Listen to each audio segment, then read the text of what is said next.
football team now. Manasco? Yeah, Mike Manasco. That's right. They're looking for somebody to name the field after. So they were hitting up Mitch, but then Mitch said that you're a much better potential naming owner. It's Yeah. a trap. It's a trap. Don't fall for it. Nah, they want to name the field after someone who gives money or who played. Well, it's actually, it is named already for a coach who passed away, so that's actually an issue. But we are looking to redo our entire field, which is, I believe, 2.5 million. So we sent Jeff Bezos a whole proposal and everything. But Maybe the hint that I heard from Lisa Santos that a huge, just like a whole bunch of money will be filtering down to the village through this latest package that came out of Congress. Similarly, a whole bunch of infrastructure and capital improvement money, like hundreds of millions of dollars, is in that package for public schools. And they have as well a very tiny window to spend it in. yeah. She expects there's going to be an insane scrum for money for gold-plated toilet seats and stuff like that. So you might as well get your own. We don't even need a gold-plated toilet seat. We just want a field that doesn't have holes and our players break their ankles. I mean, I think you should give Lisa a call. Okay. But she knows the money's coming. It's a huge pot of money. Good idea. Thanks. And put lights, Katie. Yeah, up the but field. the school board has a policy. They won't use funds. Maybe they'll use federal funds, but No, not but they'll school use board the funds federal for funds. lights. You can use the federal Maybe. funds to do the Yeah. lights. Our kids So need you're to on live, be able to Mr. play. Mayor? Our kids need to be able to play sports at night and not just drive to other communities where they have lights.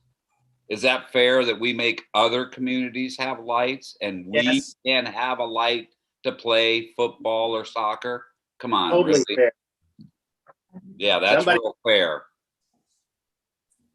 Let somebody stand up in front of us and say, that's fair. Let's ship them off to some other community where they have to play with lights, not ours. I want to hear somebody come and tell us that. Doug, how long have you lived here? Yeah. Hate to break it to you. Yeah. stay- I know. We spent Well, 10 break years it to me, Anna, please. spent 10 years trying to shove electrical lines in somebody else's neighborhood. The lights is no big deal in my. Yeah. Palmetto Bay's got plenty of lights. Is Steve not on the call waiting? Yes. As soon as the meeting starts, he's on the call. Sorry, we need to stop babbling. Oh, yeah, let's get started. So you've been live for a few minutes, so you've had the benefit of the discussion of gold toilet seats and Gold-plated toilets. lighted fields. Gold plated. Yes, sir. Yes, ma'am. We have standards. So you are live, Mr. Mayor. Okay, great. So we'll call. What do we do? Call the meeting to order. Do we need a pledge of allegiance for this type of workshop? So let's just get going. All members are present, Mr. Mayor. Perfect. So Yossi, do you want to lead this off? I think what we're talking about today are three separate items. Just general. Thanks to Doug, every year we kind of go through the land development regulations and make sure they're up to date with whomever out there has issues, and Steve combs through this stuff, and you don't end up with an outdated code that has things in it that no longer work. And I guess part of this process is making sure that the changes we make don't have any unintended consequences. So it's, I think, for a pretty useful exercise to go through every year. Then we've got an issue about townhomes, and then we've got the first conversations about the US 1 corridor and potential a conversation about land use and zoning there along the transitway. So I think what we ought to do is just turn it over to the professionals and hear what they have to say, and then have a conversation.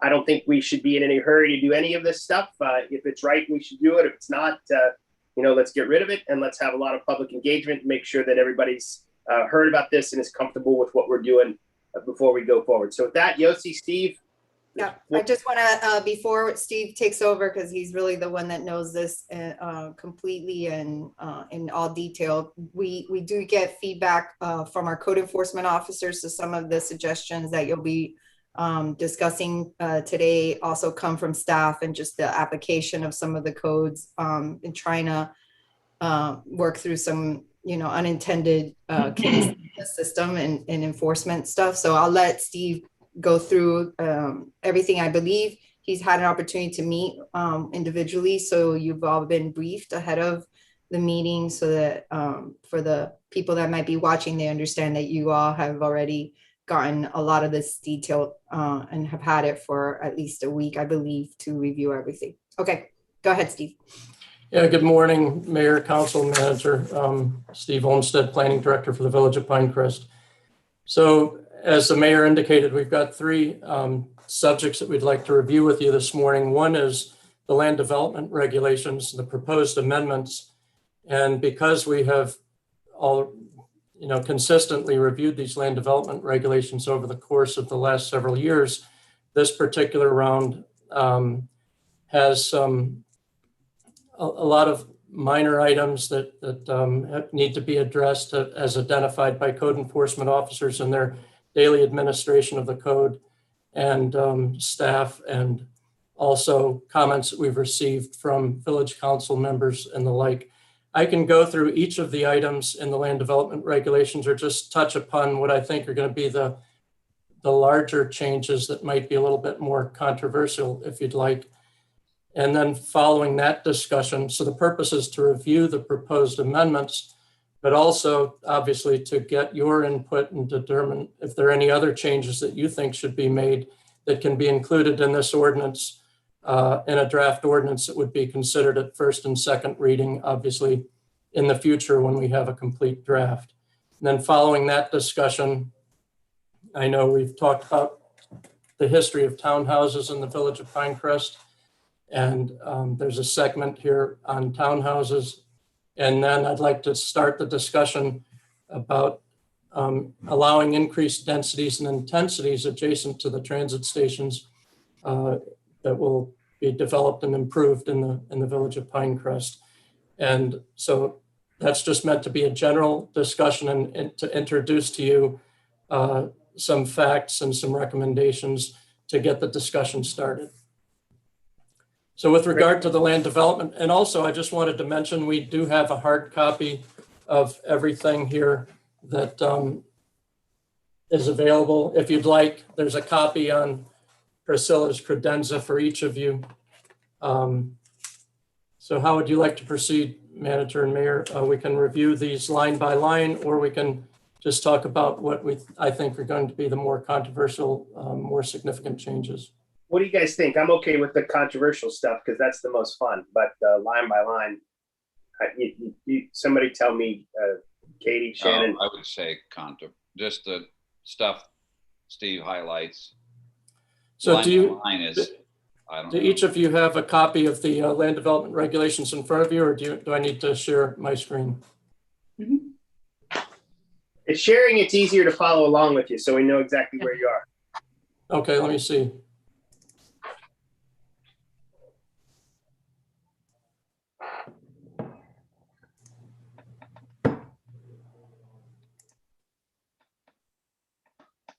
Steve, I don't think that they want you to go through all the little changes that are not controversial. Just focus on the bigger issues of concern. Right. To get consensus.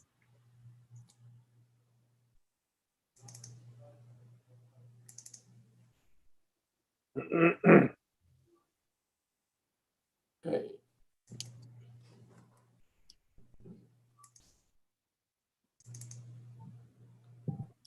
Can you see this now? Yes. Yes, sir. All right, the first proposed change I'd really like to discuss with you is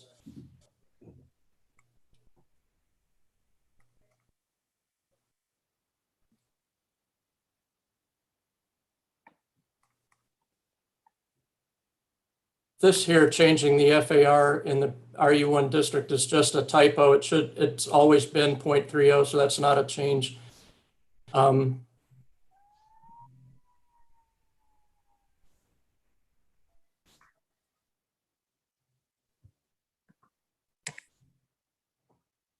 So the first major change really is, in the past, we've allowed developers redeveloping properties to consider the Pinecrest Parkway alternative development standards, which were intended to provide an incentive to developers to adhere to the standards in the recommendations in the Pinecrest Parkway plan. It was voluntary, but very few people took advantage of that.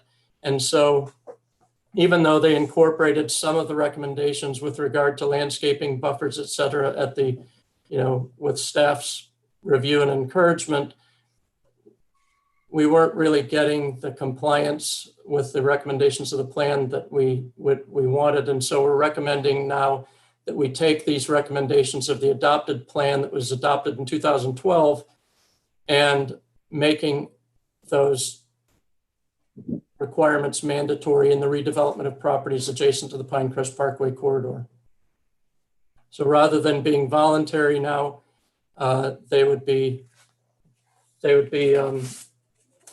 mandatory. So in the past, we allowed for a reduction in green space and an increase in impervious coverage in return for a larger landscape buffer, a larger degree of pervious parking, and the like. But rather than making it voluntary, we're incorporating these standards and the rest of the standards into the land development regulations that would apply to developers upon the redevelopment of commercial properties in the corridor. And in what way is this controversial? I'm sorry, this isn't controversial, but it is a significant change. I don't think it's going to be controversial actually at all. Steve, let me ask you that real quick. Yeah. So I don't forget. I'm trying to write it down. Does that mean the cross section parking, cross through connection between properties? That would not make it mandatory. No, that cross access easement requirement has been a requirement for many years now. But they got a 5-year exemption, didn't they? Like No, we're not proposing to change the requirements for cross access easements. Okay. Upon redevelopment of a property, a developer is required to provide their portion of paved access, and then upon the redevelopment of the other property adjoining, then they're required to connect. So okay. We're not proposing any changes there. The most controversial thing in here probably is going to be, all right, I'll just run through some of these things real quick. We're recommending a reduction in parking for commercial businesses that have freezer space, exempting freezer space from the square footage requirements that would generate a demand for parking spaces. So if we eliminate the freezer space from the calculations, it in effect just doesn't require parking for freezer spaces.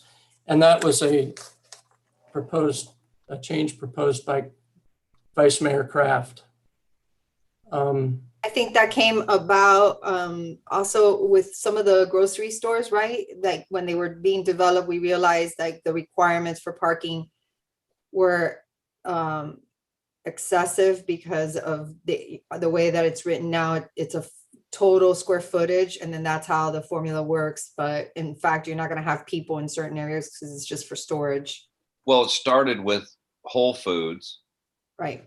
Because they wanted some indoor seating, but they didn't qualify because of our parking rules. That's right. And then Milam's came in and Max wanted indoor seating and had the same situation. So I've always heard for years that we're getting charged parking spaces for freezer space and warehouse space. I would like to almost say warehouse and freezer space where they store the food too. It's not just the frozen food, it's where they store the cereal boxes in the back, because somebody doesn't pull up and park and go back into the warehouse and use that space. But it also, this was part because the trend is, I've spoken to Max and I think his trend is up to, they've got almost 6, 7, 8%, I don't know, it's been a year, of people are actually using, not even going to the grocery store anymore. It's Uber, it's these it sees delivery services, or people are Ubering to the store. So there's a lot of, we've got a bigger percentage here lately in the last year or 2 years that aren't even using parking spaces to come to the grocery store. So I think that that's a good change. It might free up somebody like a Milam's to have some indoor seating. They want to sell food and have somebody sit down and be able to eat a sandwich. And that makes perfect sense. I don't see anything even remotely controversial about it for all the reasons that Vice Mayor Kraft just pointed out. Seems reasonable. I agree. And in this landscaping section, it had been mentioned at a strategic planning session, I think it was last year, that the village council would rather not see palm trees as a permitted type of street tree. And we have some instances where there's an abundance of palm trees, for example, adjacent to Sunnyland and Kendall Toyota. And really the goal of the comprehensive plan and everything else that we've been working on is to encourage shade trees and canopy trees in the village of Pinecrest. And I think it was a village council member at a strategic planning session that recommended we continue to allow palm trees, just not as in the minimum number of required. Yeah, that was 100% me. You're allowed to name check me, Steve, on that one. And I think the fact that they're not ideal, given all of the environmental and ecological change that's around us in South Florida, is reflected in the changes that are happening in Miami Beach. Miami Beach is explicitly not, they're rewriting their code so that because they simply don't want palm trees, because they don't do what trees are supposed to do in our kind of environmental situation. So while we would still allow them, they wouldn't count towards the canopy requirements. I think that's the right way to go. Yeah. Well, not only that, Anna, is on top of that is the look at 72nd Avenue. That's a public works nightmare for us. It has been for years. Those royal palm trees, they're like bombs coming down. Mm-hmm. I mean, they're a public works nightmare. So we got to stop it. Just put trees, and that's the way it is. Speaking of just a couple of things, yeah, the issue too is specifically on US 1 and along that corridor, because of the amount of asphalt, the canopy trees is what can have a positive impact on the heat island effect, which is that hot, baking of asphalt effect. And I want to point out that we had this issue when Publix came in to get the Pollo Tropical space done. Right. The landscaping plan that they presented to us was a whole bunch of cheap, ugly palm trees, if you recall, which is absolutely the worst possible choice for that sort of site in the middle of an asphalt jungle. Right. So I think, or walking underneath them, right? I mean, you probably want the shade trees where you've got pedestrian areas, right? So that they cool the pedestrian a little bit. Right. So you can park underneath them so your car isn't an oven. So that, it's all kind of reasons to do it. So, I just want to mention just food for thought, because I happened to notice this the other day up in Broward, where they have a lot more canopy type applications in these big parking lots that I noticed in my personal Publix. They have obviously the landscape buffer that goes between the street and the parking lot, where they had these huge oak trees that were doing beautifully. They were gorgeous trees. But then in the medians that are in the parking lot, you had oak trees. And I picked up on this the other day that must have been planted at the same time as the other ones, but they're not doing as well because these little medians in the parking lot are not big enough to really be able to sustain a large tree. And so I thought to myself, at some point I think we should think about giving more preference to that, because if we could do away with one parking space, but then allow more space from a median perspective for these trees to actually do what they're supposed to do, which is to address the heat island effect. So I just want to throw that out there. I don't think that's addressed in this right now, but I do think we should look at that. And Doug can probably talk more about what that space need is, but I just noticed that anecdotally that these oak trees in this one parking lot, which were all installed at the same time, you could definitely tell the difference between the ones that are in the little medians that never grow up to be really beautiful trees, which is really what we would like to see happen, because their growth is stunted because of the way that they're installed currently. Well, I agree, Yossi.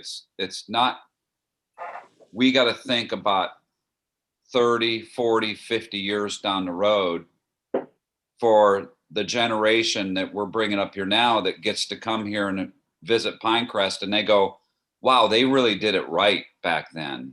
Like when you go to a older Publix or grocery store up in Ocala and you see a 5-foot diameter oak tree in the middle of that parking lot and you go, wow, look at this. This is awesome. Or Savannah, or, Right. places where they have, older trees. So I would agree. I don't think that if we take away one parking spot is plenty, with the median, which is 8 feet, those islands are always 8 feet. And then another parking spot is plenty of room. If you want to plant, we should let them plant a big canopy tree like an oak.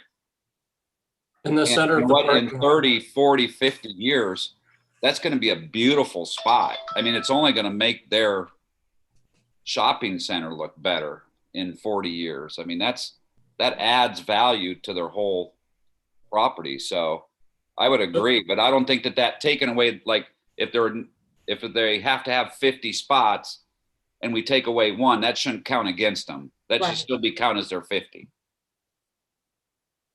Yeah, I think I would suggest that you look at that because it's not going to make a difference. 1 spot, 2 spots here or there next to these, in the big scope of things, especially along these large shopping center applications, don't make a huge difference. So we give them credit. Aesthetically, I think it's a huge difference. The other issue that then I just want to also mention is I notice where there are canopy trees along US 1 corridor and adjacent to the commercial areas, sometimes the property managers over prune the trees because they don't want these trees blocking their signage. But my position or my thoughts are that, when you're in a car and you're looking at car level, which is what most people are looking at as they're driving down US 1, if the trees are at a taller the canopy, why are they being pruned? And I don't know that if we can control that or not, but I would definitely say, it defeats the purpose. We have them build these, put in these big trees, but then they go crazy, pruning all these trees. So just want to mention that as well.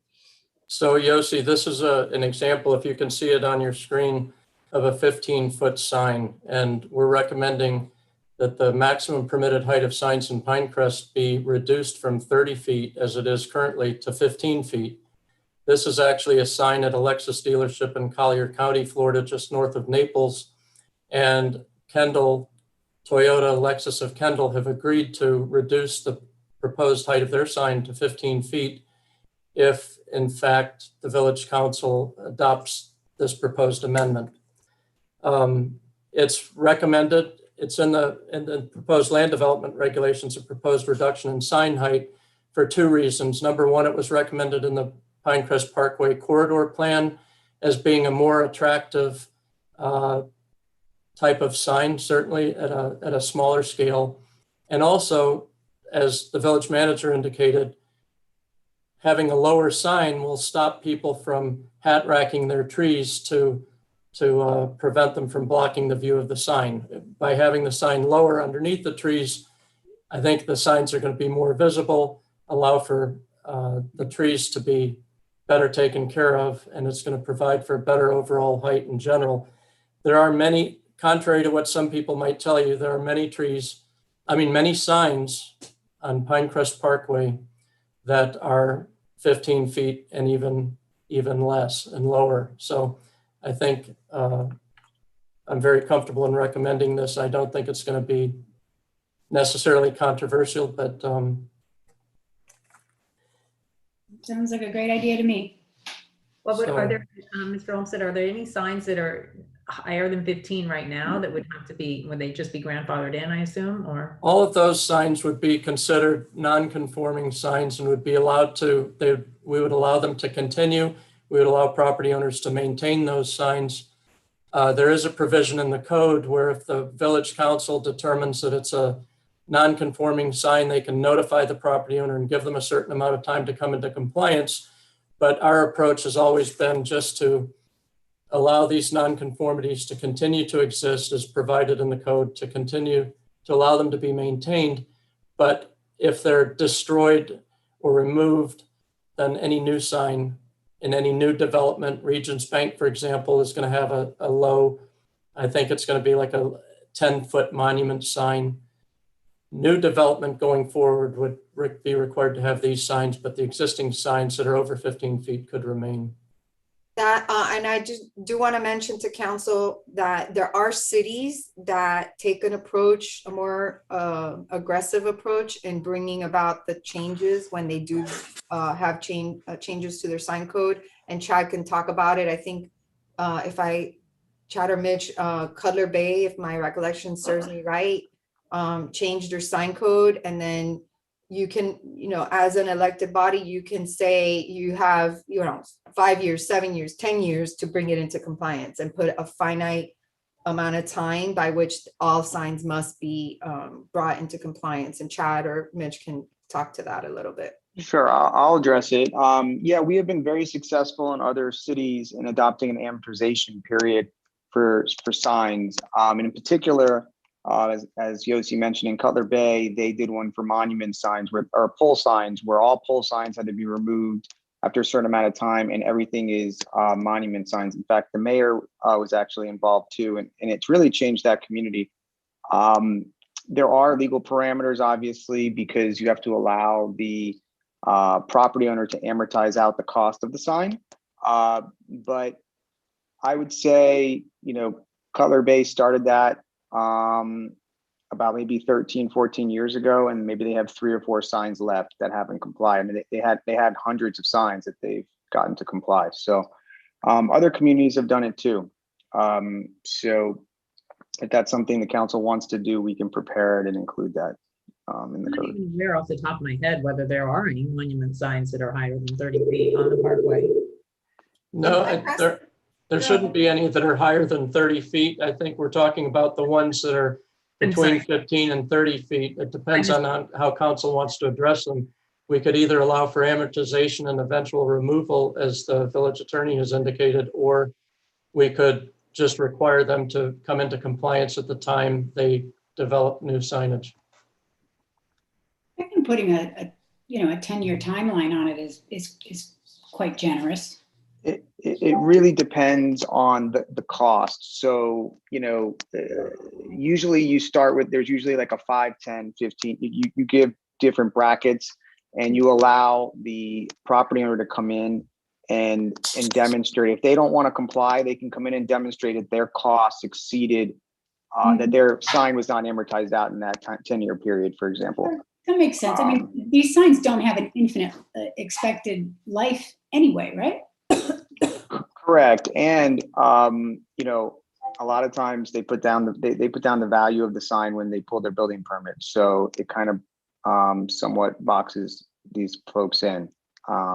So yes, they're really in Cutler Bay. There's been limited people that have fought it. They're looking for somebody to name the field after. So they were thinking that you're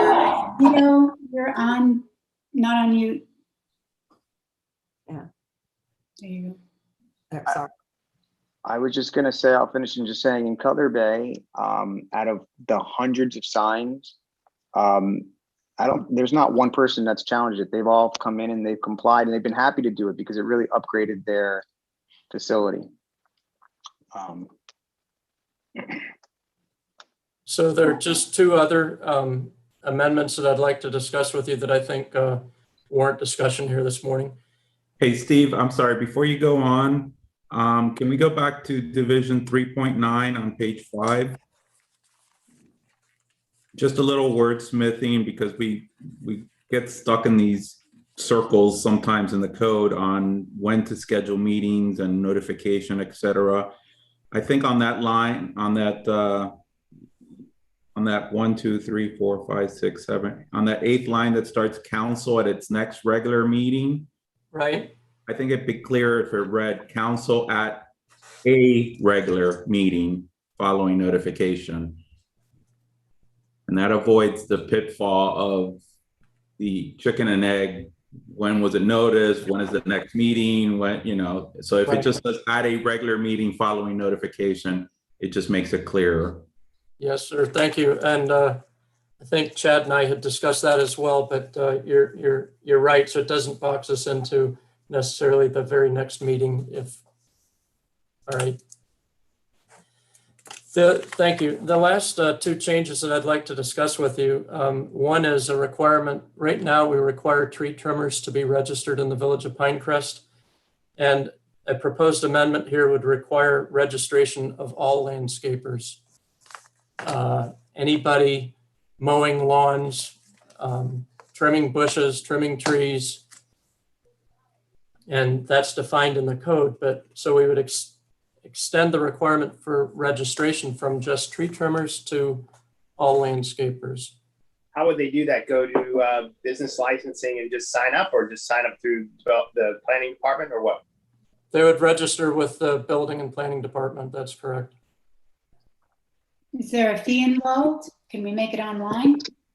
We would propose a fee for registration. Right now, tree trimmers are not required to pay a fee. But if we're going to extend registration to all landscapers, there's obviously more administrative work and enforcement involved. And I think it would be appropriate to charge a fee as is done in other communities. And Is there any kind of designation, you know, like a sticker or something that they put on their truck so code when they drive around can easily see if they've been registered? Yes, we're proposing in these amendments that that license would be affixed to the window in a clearly visible location, either the side window or rear window of the truck, so that a code enforcement officer could easily see whether or not that landscaper is registered. And anybody can sign up, right? There's no minimum qualifications. There are no minimum qualifications for landscapers. No, we're not proposing that. But they would have to provide evidence of insurance and everything that a tree trimmer now has to do. But we would include that. I mean, let's be honest. I think a lot of people use their regular yard service to do their tree maintenance. I certainly did. I didn't hire. Well, yeah, and Anna. Well, and one thing. Sorry, were you finished? I'm sorry. Yeah, go ahead. Sorry. Well, one of the main things is that our code really looks out for the homeowner. Mm-hmm. I always explain this to people when they complain to me about code enforcement or building inspectors came out and they failed something. Mm-hmm. And I have to explain to them, it's not to protect the city or anything. It's to protect the homeowner who doesn't know anything about building, who may not have the right insurance on their home. And they've got somebody who's on their property that's doing hazardous work, whether it be electric, trimming a tree, digging a hole, using a chainsaw, using a machete on their roof, and they get hurt. They're going after the homeowners. So this is really protection, because it's one of the only trades out there that we don't make register and license and make sure they have a business tax license with the Village of Pinecrest. We make electricians do it and plumbers, and every other trade has to do it. And I just feel that you know, Coral Gables did it, which I think was the right thing to do, to have a little bit of control of who's in here.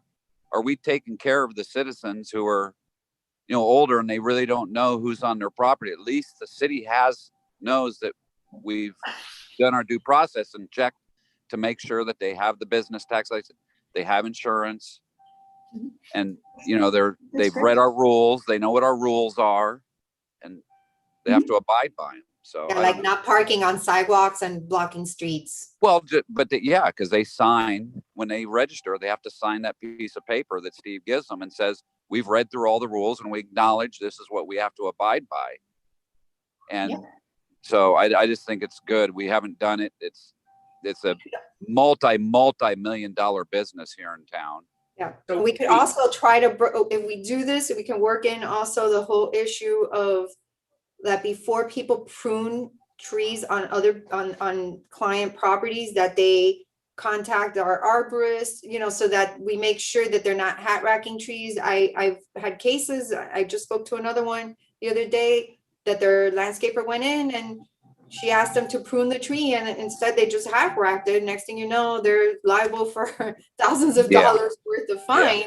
And, you know, I think if we could get them. I mean, in that would, before- and it's the same analogy, Yossi, as if we just didn't have licensed electricians. They could come here and put pipe on top of the ground and put 220 volts through it and say, all right, well, we're finished. We hooked up your pool pump.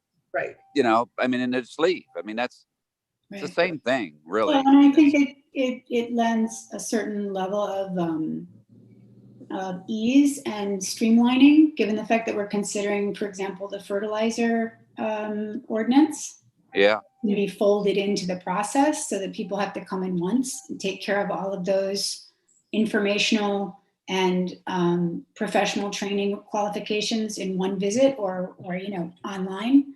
But Yeah. we can sort of make that part of just the process. Yeah. Right? Yeah, That and would it's- also help us with the landscape maintenance of even the commercial areas, because then if we require that of all these companies, we can address the unnecessary pruning just for pruning's sake. You could see some of these trees are just not Yeah, they're being allowed to be nurtured. trees. Mhm. Yeah, I think Yeah. it's going to just allow us to make sure people understand what they're doing and are doing it the right way, and going to give us the aesthetic that we need. And then, as Doug pointed out, you know, people need to be insured, right? Horrible Well, yeah, accidents it's just- happen, and homeowners might not realize how much liability they take on every time somebody climbs up into an oak tree with a chainsaw on their property. Right. Well, I know on a property right up between Katie and Stephanie and George, they had a guy, he went up in their oak tree and he fell out and he broke his arm, his humerus. Mhm. He was a diabetic. I mean, it's a big deal. I mean, Yeah. and they're stuck. And Yeah. so it gives a protection. And really the fee came in because Steve and I discussed it. You know, we need the people to have some identification that they've registered with the city, and the sticker is a good idea. So the city's going to have cost involved. So the little bit of cost, listen, they get $180 or $150 a cut, a $30 fee a year, or whatever Steve comes up with.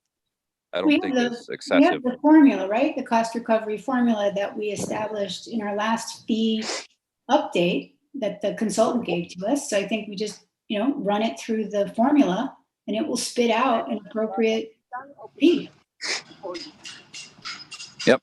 We'll come up with a proposed fee for your consideration in the future. The last change that I want to discuss with you, I think will be controversial, and that is a change, and it's only in draft form here, obviously, but a change in the hours of construction. Right, currently the village allows construction activities from 7 in the morning to 6:30 in the evening, Monday through Fridays.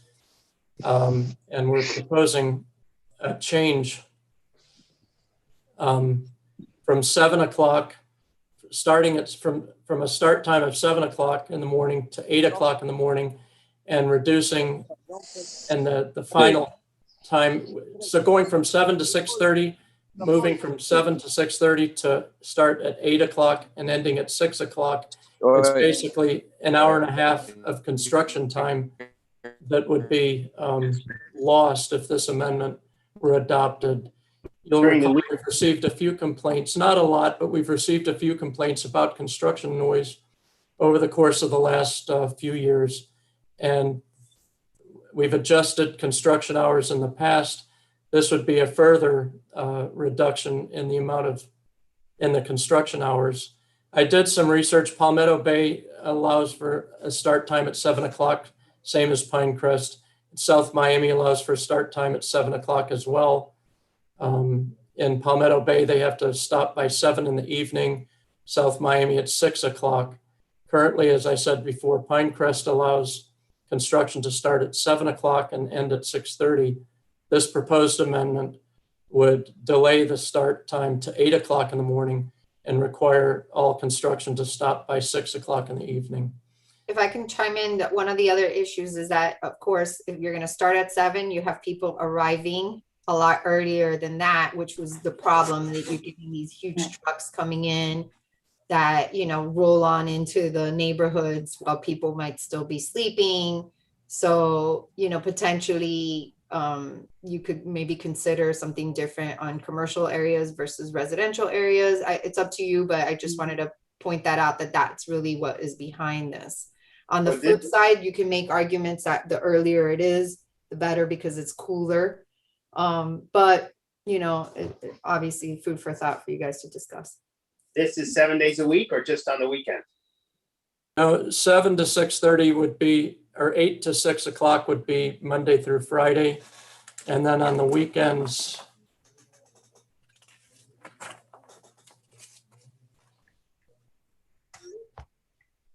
we're not proposing any changes on the weekends. The weekends is 8 o'clock in the morning to 4 p.m. Saturdays and Sundays and holidays. No changes proposed for weekend hours. This is just Monday through Friday. But again, we haven't reviewed this with contractors, and I'm sure it's going to have an impact on their business. Yeah, I think what I'm hearing anecdotally are people are complaining, not necessarily about 7 in the morning. I think they're complaining about the after 6, but I think the problem is they hear construction or landscape noise all day long. And I don't know if it's the hours. Does anybody feel that same thing? Well, It's exacerbated by people speak, who are working from home. and Right. if I can speak, I lived on West Suburban Drive, and as Steve knows, I had 2 very large constructions going on across the street from me for about 2 years, and a massive gut remodel to the east of me that went on for about 18 months. So I was surrounded by construction, and the situation actually that Yossi described is accurate. So what happens particularly with these large spec homes is construction starts at 7 a.m., but massive trucks with incredibly, semis with these incredibly loud motors start appearing and parking at about 6:15 in the morning outside the construction site. And they sit there idling with workmen and all the rest of it. And then the breakfast truck comes before the workday starts. So you get every morning at 6:30, right? And that will go on for 2 years, right? So I didn't actually, I never actually called to complain, but if somebody's complaining, they have a legitimate complaint. I'm sorry, and I think we were both speaking at the same time. I think that part of this is exacerbated by the fact that people are working from home right now, right? And a lot of, when I was canvassing, I would go door to door, I would hear that. Now that I'm working from home, I realize the noise throughout the day is bothersome, which that may dissipate when people return to some sense of normalcy. But what if we were to restrict vehicles from coming in for construction purposes before 7? I don't know. I mean, I don't know that there's a solution. I don't know that restricting the hours solves the problem. Let's put it that way. I think it creates an impediment for the builders, and it creates workmen and suppliers who are trying to juggle lots of different ordinances and lots of different municipalities, and may not even realize that on one side of the street it's Pinecrest, on the other side of the street it's Palmetto Bay, and on one side of the street it's Pinecrest, and the other side of the street is Coral Gables. And I don't want to be difficult in people being able to go about doing their business. I will just say that I agree with Shannon. It is noisy and drives people nuts. And it's been worse since the pandemic because people are home all day long. So somehow we need to address it, but I don't know that the time period is really the issue. So maybe instead of changing the hours of construction, we leave them as is and come up with develop some language that regulates the noise that occurs before 7 o'clock in the morning. Yeah, that's a good idea. I mean, I guess we ought to really think about what is the issue. As Anna said, maybe it is the idling and the lunch truck. Do we need lunch, I mean, the lunch truck's a difficult issue, but it's, man, you need that horn going off 18,000 times. I thought that we don't allow lunch trucks in the village. Maybe we don't, but if you I would like thought me our to code start doesn't allow texting you it. video of lunch trucks, I can do that as I walk the dog. The other thing is, I was thinking as we were talking, as you all were talking, like, how about if we require them to stage anything on the construction property itself as opposed to along the street?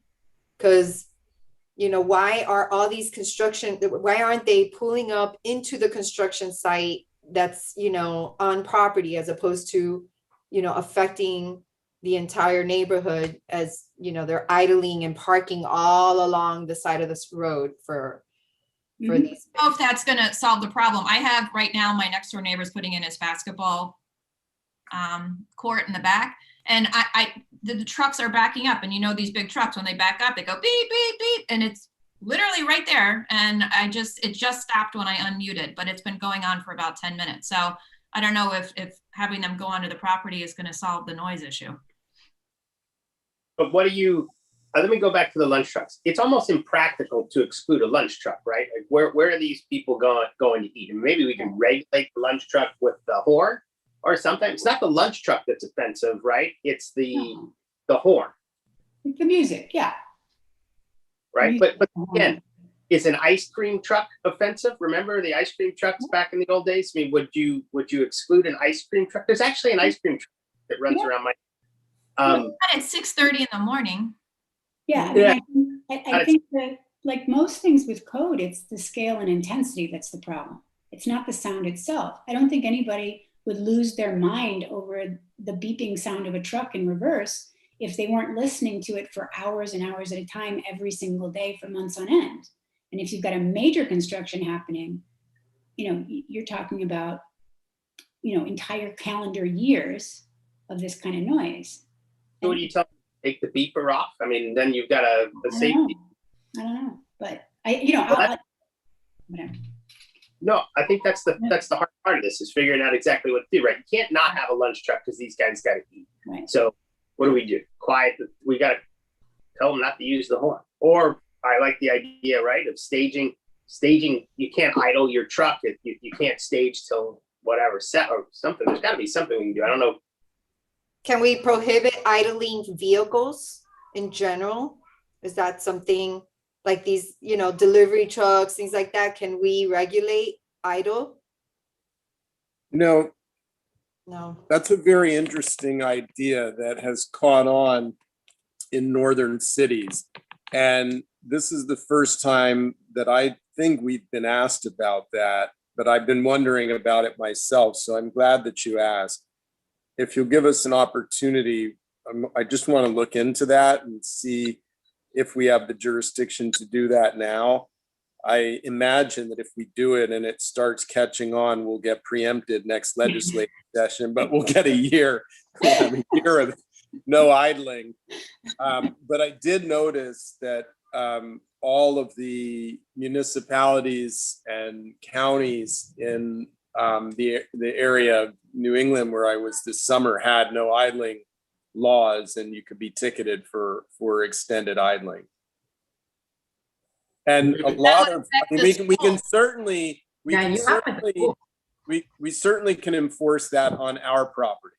So you can put up signs that say no idling in the area of Pinecrest Gardens and at the community center and in our parking lot of the city building. But we would need to take a look at whether we could require that in commercial parking lots. So as an alternative to amending the hours of construction, we'll work with the village attorney to develop some language that would regulate these impacts of construction better. Maybe it's a combination of that and education. We can prepare a pamphlet that at the time of permitting, we can make sure that we emphasize these requirements with contractors at the time of permit is issued as well. The no idling idea is not just for construction potentially. I don't know how far the council would consider going, but you can apply that to deliveries. When you get a lot of these trucks on these alleyways in the back of these commercial properties that abut residential neighborhoods. Their engines are there, just idling while they're unloading stuff. Like, so there's a lot of potential, benefits that you can get. I just don't know how far you guys want to go with that idea.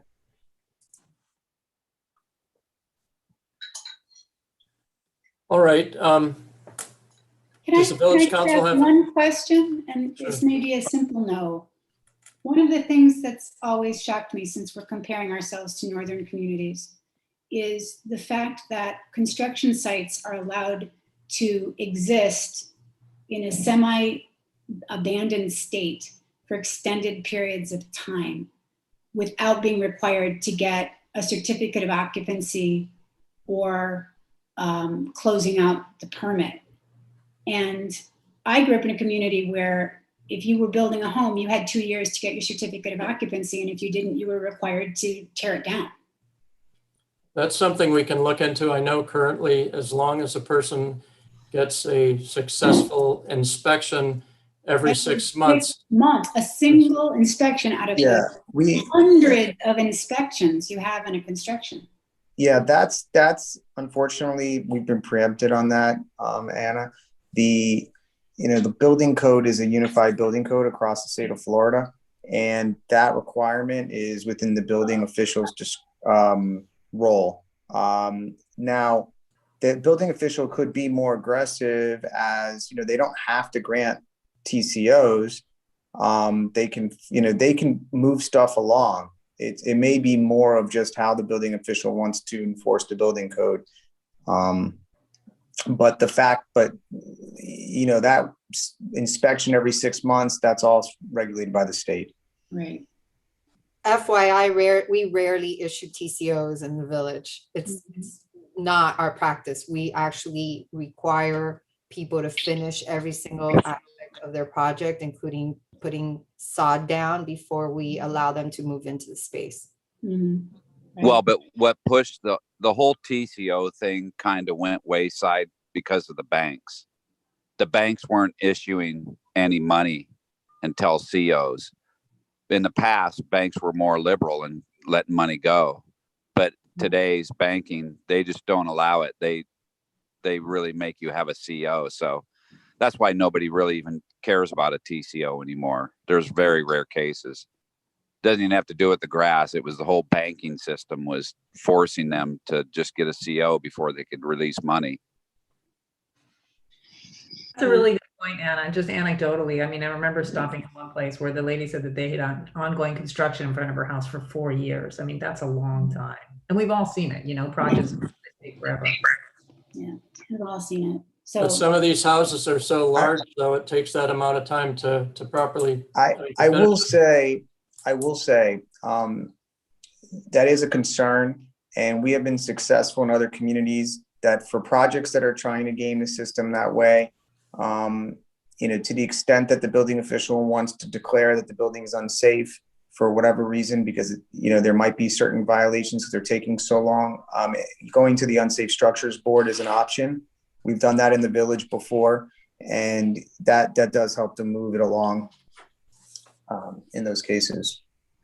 So that's an enforcement policy decision as opposed to a code decision. Yeah, we've done that successfully in the village. We've taken a number of properties to the Unsafe Structures Board and had an order of demolition, or they've been timed to comply. And Leo and Steve, they don't do it, obviously that often because they want to work with property owners. But when it's gotten to a point, we have taken properties there.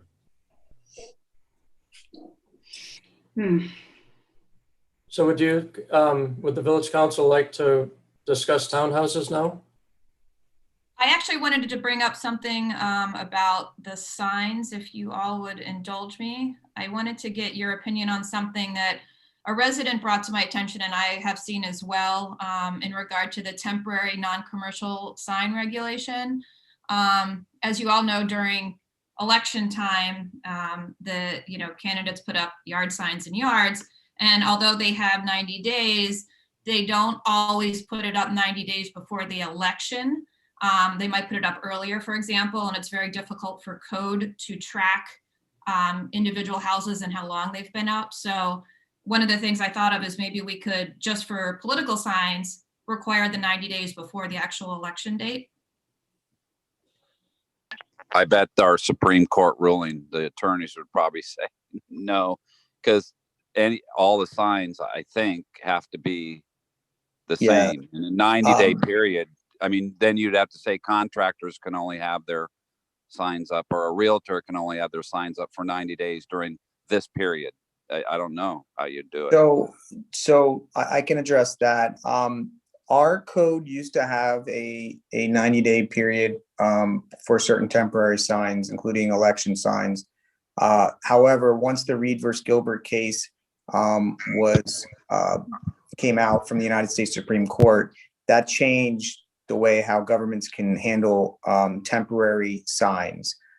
So now election signs, construction signs, any other banner signs, any of these temporary signs, they all have to be treated in the same way. So we've done our best to try to come up with ways to minimize the aesthetic impact of these signs, but also comply with the Reed versus Gilbert case. So it is, it's something that's continuing. We can continue to work on that, but our hands are tied by that case. Well, but Chad, how do you do, let's say, for instance, the temporary real estate signs? Well, do we go and do we signs? I'm sorry, Doug, to cut you off, but the way that we have interpreted it is there's a separate and distinct United States Supreme Court decision relating to real estate signs.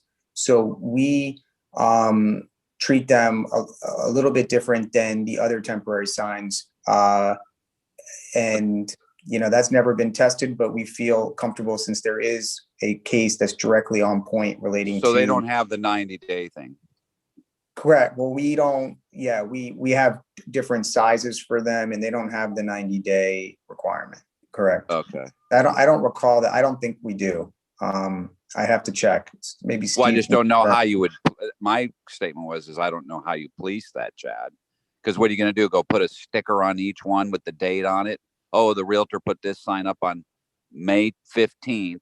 And it has to come down August 15th. You know what I mean? How would we even police that? I mean, there's ways that you can do it once it's been listed on the MLS or something like that.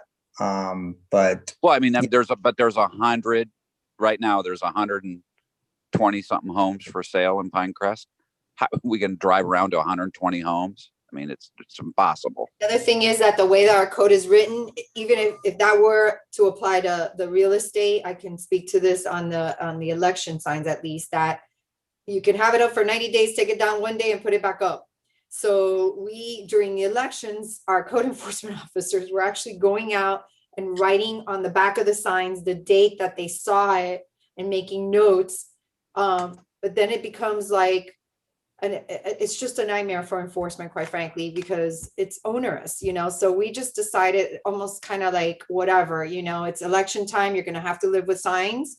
But what we really focused our efforts on is just making sure that the right of way was clear of the signs, and that, the number of signs were kind of contained. We had, discussions on, is it a sign? Is it a banner? Is it a flag?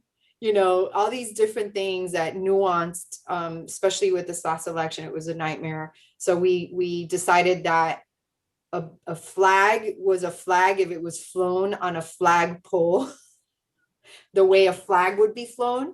But if it's hung where you can read it like a banner, then it's not a flag anymore. It's a banner. I mean, all these different things became an issue. But I expect that people, yes, try to work around, and we upset a lot of people. I'm sure you all know, saw all the emails we were getting at being accused of picking sides. Yeah. So, Mr. Prado. PTSD. I still have trying to come up with PTSD. something to make it, more manageable for all the time that our code enforcement is doing this. It's just, it's a waste.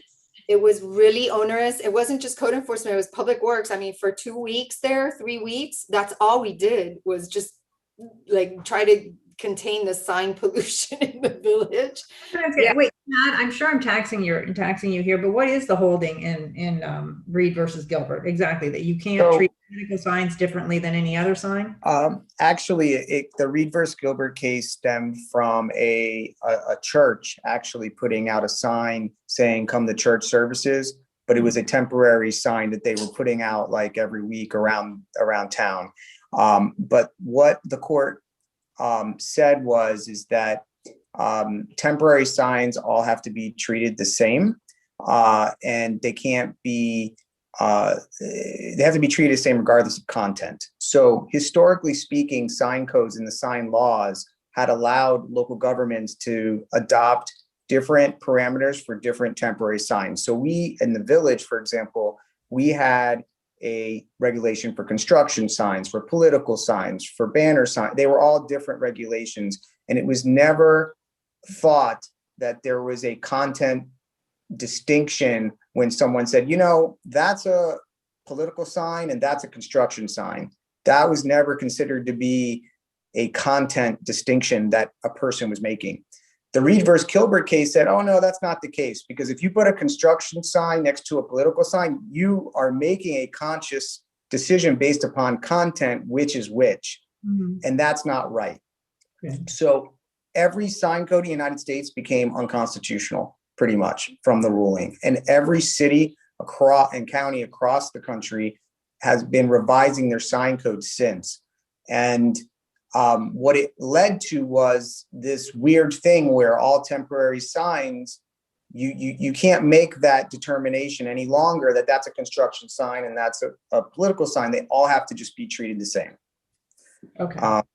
Now, I'll tell you something that came about last night is the Fifth Circuit Court of Appeals just came out with a case that is going to further kind of challenge sign codes. So it's being, they just did a petition for writ to the United States Supreme Court. So this all may come back around in some other, in another case. That particular case is actually very troubling from a government perspective because it says that you can't treat billboards and other signs differently, which so far, all billboards and commercial speech and non-commercial speech can be treated differently. The cases have said that. And billboards in particular are banned, and they are in most communities around here, at least, and they are treated differently than other signs. If this case comes out the way the Fifth Circuit ruled, which was you can't distinguish, then we're going to go through a whole nother Reed versus Gilbert scenario. So Keep us posted, please. I will. No pun intended. Yeah. Good, Katie.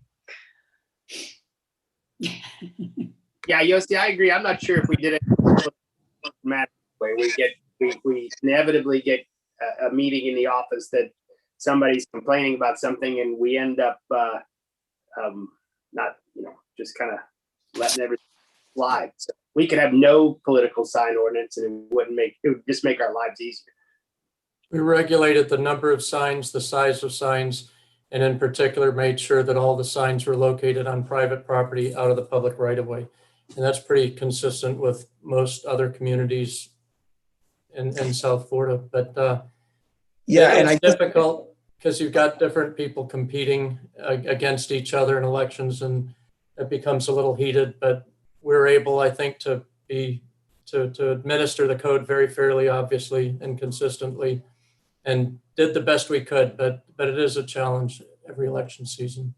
Yeah, I would say that this election season, we did a great job, at least on our end. On the previous election season, just after Reed versus Gilbert, we actually almost got sued by the ACLU and other public interest firms that were trying to utilize that new U.S. Supreme Court case, Reed versus Gilbert. I don't know if Steve and Yossi remember, but we had a lot of meetings with people regarding our enforcement. So. Now we take GPS coordinates of where the signs were before we touch a sign. So at one point people were criticizing me for asking staff to do that, but it actually worked in our favor. We docked with pictures every time we touched the sign, all these things that we went to prove that we were doing it for a legitimate legal reason. And it helped a lot, even though, we upset a lot of residents, I can tell you. I've never seen so many angry residents on both sides of the aisle. It wasn't, it was equal from both sides of the aisle. So, okay, if just going back, based on the discussions we've had already on the issues of, canopy trees and stuff, is everybody okay and with making additional changes in those directions of what we've been talking about? Yep. Yeah. Yes. Okay. All right, Steve, you have your marching orders on that. What else do we need to go over? Well, the only other one, Yossi, the only other one was I want to make, because I had mentioned about freezer space. It was the warehouse space in the back. Is Yeah, that one? I think we can talk about it. My concern would be that whatever that space is considered warehouse space, that it could never be, that it's not flex space, because, some places might say, okay, this is all going to be warehouse, but then somehow it stops being all warehouse. So No, I agree with you. I think It has whatever to that be. space is, however we define it, it cannot be flex space that later on they could change. No, I agree. It's where the truck unloads the Lucky Charms, and the Right. Lucky Charms are stored in the back before of it the goes house. out in the aisles for the public. Right, back of the house, what we would call back of the house, and nobody would ever Yes. go in. That would be.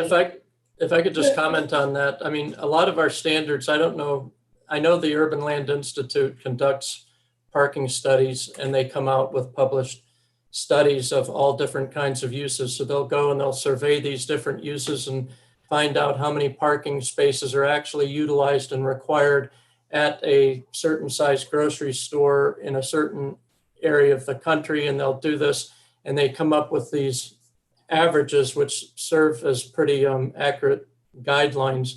And we can eliminate warehouse space, et cetera, but I think the standards for grocery stores and some of these uses already take into consideration the fact that, if they're requiring 20 parking spaces for a certain size grocery store, it's already taken into account in the formula that includes a certain amount of freezer space and warehouse space. Well, I would like to just, I guess, I'm no expert in all those, how you calculate them and why. I would probably revert to the mayor. He has been doing this his whole life, writing up plans and knowing parking. I would ask the mayor, maybe you chime in the next few weeks here and help tweak our parking code. It's not just for grocery stores. It would be for our whole corridor. Is there a newer standard that we could apply? And I always bring back Evening Delights, Dave's property there, that has very little parking, has a big building that's old, that's been there for a long time. That's going to be a very hard property to develop without, Shared new parking updated arrangement. parking way we do parking. So maybe Joe can chime in on that and give his expertise, because he's really the only one I know would be more of an expert on that than. No, I think that cities are coming up with different types of parking standards, and it's usually a little bit more flexible and requires less parking, particularly along urban corridors. But I think Steve and Chad, probably have the best handle on that, having looked at this and how it relates to Pinecrest. So, I think we're going in the right direction with that. And I think that they've done the research on it and can give us the best thing for Pinecrest, and then we can all consider it and vote on it. One change that the village council recently made a couple of years ago was to allow for shared parking. And I can tell you that in itself has really, we've seen the applications here for different uses that never would have been permitted because there wasn't enough parking. But all of a sudden, when they prepare a shared parking plan, submit that and get it approved, it dramatically increases the amount of square footage that can be accommodated without having to provide additional parking. So that really reduced the parking burden on a number of businesses. We can look at Urban Land Institute's latest studies and review their standards with regard to, what But I do Pinecrest is think, currently requiring. I do think just we got to keep a pulse on it, because I think people's just purchasing habits are going to change forever because of the pandemic. I think you're right, especially in a more affluent community like ours, people likely have more their groceries just delivered just because of ease of for the ease of it, and I don't think people will go back. So especially with these big box grocery stores, that you notice that they have a lot of excess parking. I don't notice a lot of excess parking, just anecdotally speaking, in our retail centers. Like when you go to the Sunnyland Shopping Center or up by the Roasters and Toasters, that you could barely find parking, at least on the ground level. Sometimes you can find it up on the roof top parking. You're more likely to find empty spaces, but I don't know, other than in the grocery stores where I do see a lot of excess unused parking, that we could likely tweak there and not have an unintended ripple effect. Right. And then we're talking about the thing with the trees, and so we are going to lose some parking spaces if we do more of these larger median type applications to allow larger trees in these parking spaces. So I think if we could just go little bites at the apple and just see where that takes us before we make a lot of other changes to the parking. Well, we'll look at the grocery stores and the warehouse spaces as requested here this morning for sure. And I think. Okay. What is the retail? What does the industry think about this? Do they demand more parking, or will they agree to having less parking? I thought like maybe 25 years ago, for instance, you couldn't get money to build a shopping center unless you had an ample amount of parking spaces. I just get the feeling these days that that's not so much a concern by many people. Mayor, based on the reports that we were talking, I mentioned to you yesterday with that consultant we have that's looking at just purchase trends in Pinecrest and what's happening right now. Our corridor is services more people that are not Pinecrest residents than they do Pinecrest residents. So the users of our commercial corridor are transient traffic that are coming from East Kendall and south of us that are coming up US 1. Those are more likely to be the people that are visiting our retail centers. And so because of that, parking is necessary to accommodate enough cars. That's why I'm saying sometimes you get to Sunnyland and you can drive around for a bit trying to find an empty space. So I think we're there, we're kind of there. The only place I don't see that is in the big, like the Publix parking lot, the, Milam's and those kinds of parking lots where you see a lot of empty spaces that are unused all the time. So I do think that, part of the Sunnyland and whatever the name of the strip mall to the south of it issue is people just are frankly unobservant and don't realize there's copious unused parking on the alley side. Right. So I also I know that every single person wants to be able to pull into a diagonal parking spot immediately in front of the store that they want to go to. Right. But if we set that expectation aside, I don't get the sense that we have reached maximum parking capacity and maximum volumes at the strip malls. We just don't use a third of the available parking because we're too lazy to walk through the connection point. Right. How occupied the roof parking is on the say the Roasters and Toasters lot? It's empty. Usually empty. It's right. empty. And the ones Hey, don't tell anybody about my little hiding rear alley parking spots now. I think those rooftop parking lots and the alleyway application of those parking lots are the perfect connectivity points to the residents. That we should advise residents of that availability of those parking spaces, because then those people can access that without even having to go on US 1. And I think our residents would be more likely to use those than the other one. And the other thing that should happen to the benefit of our residents is that if we're letting them know that they might prefer to use the alley side parking, we also then need to emphasize with the owners the connectivity of those rear alleyways so that they pull out those awful speed bumps that will kill the chassis on your car, which cannot possibly comply with any code, because we want people to be using those rear alleyways to traverse the interconnectivity of the commercial properties, not have to drive out onto US 1. So that would be fantastic. So that's an item for Public Works. I can send them, David, an email asking him to look at the speed bumps in the alleys. Yeah, they're quite homemade. Yeah, I've ruined the bottom of my Jag a couple times. Hey, Steve. Yes. Anna just triggered something. That Public Works back alleys. Public Works, we've too also had, and we'll have for more. We can get it organized. Our street trees. What we're going to allow for street trees. There are a few types that we're talking that we want to not have planted as street trees. So we'll look at that list and. Yeah, it's not a big thing. It's just our arborist, Rick, and I have been going through and problem trees that have been problems for Public Works in our city. I'm sure everybody's seen them. They've fallen over several times over the years. You drive by and the slightest little wind. Rick and David did provide me with a list of additional trees so they'd like to see prohibited in Pinecrest, and those are included in this draft code. Okay.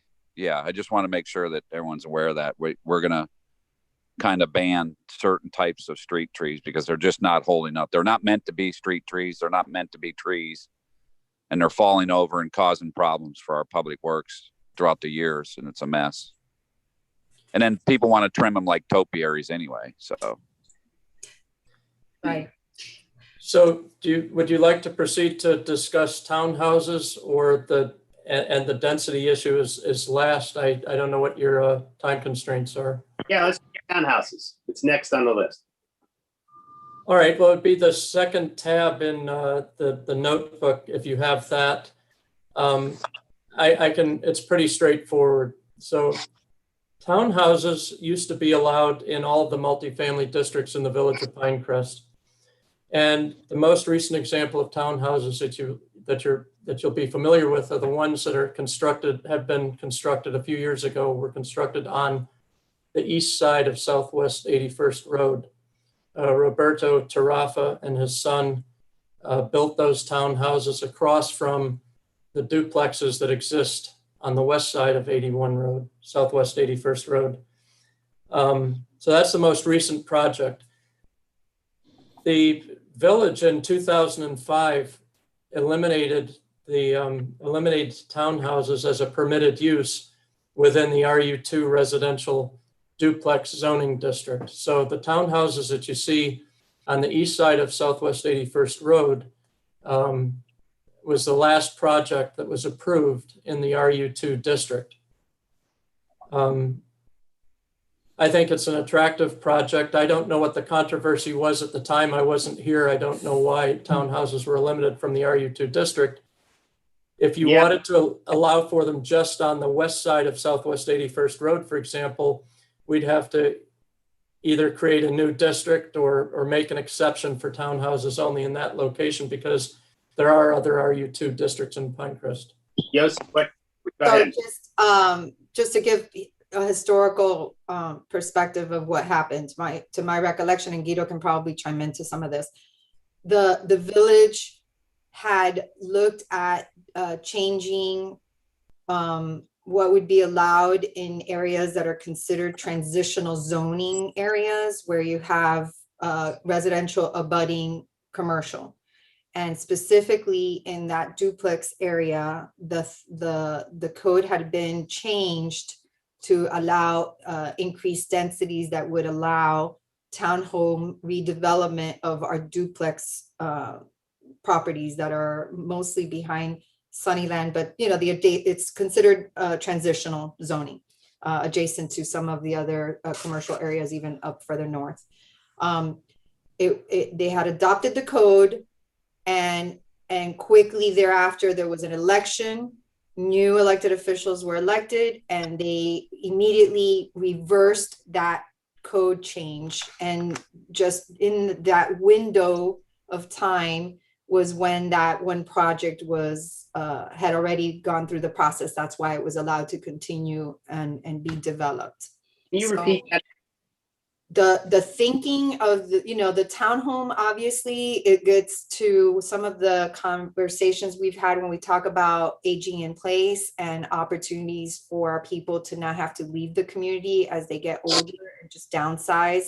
So the townhome development concept, there's a lot of pros to it, but we've always been really density averse as a community. We've always looked at that like a bad word, from a land development perspective. And I don't know, I think sentiments might be changing now. When you look at our development and our land use map in general, Sunnyland shopping centers in particular are very much is like the closest thing to a downtown that we have, a little center of town kind of thing. And immediately behind that, if you look at the maps, there's all that area that's duplex. So potentially you can do something there that makes it feel more kind of downtowny if you were brave enough to go into that type of idea. So Guido, is my recollection correct? Yes, that's completely accurate. When that one townhouse project started construction, as with most things, it's not until the shovel hits the ground that people abutting the property all of a sudden start asking questions. Why is this happening? Who approved this? And so like the manager said, it coincided with an election at the time.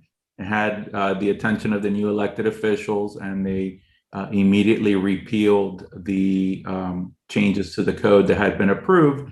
But obviously that project then was grandfathered in and proceeded. And as you see now, it blends in the neighborhood, and it's,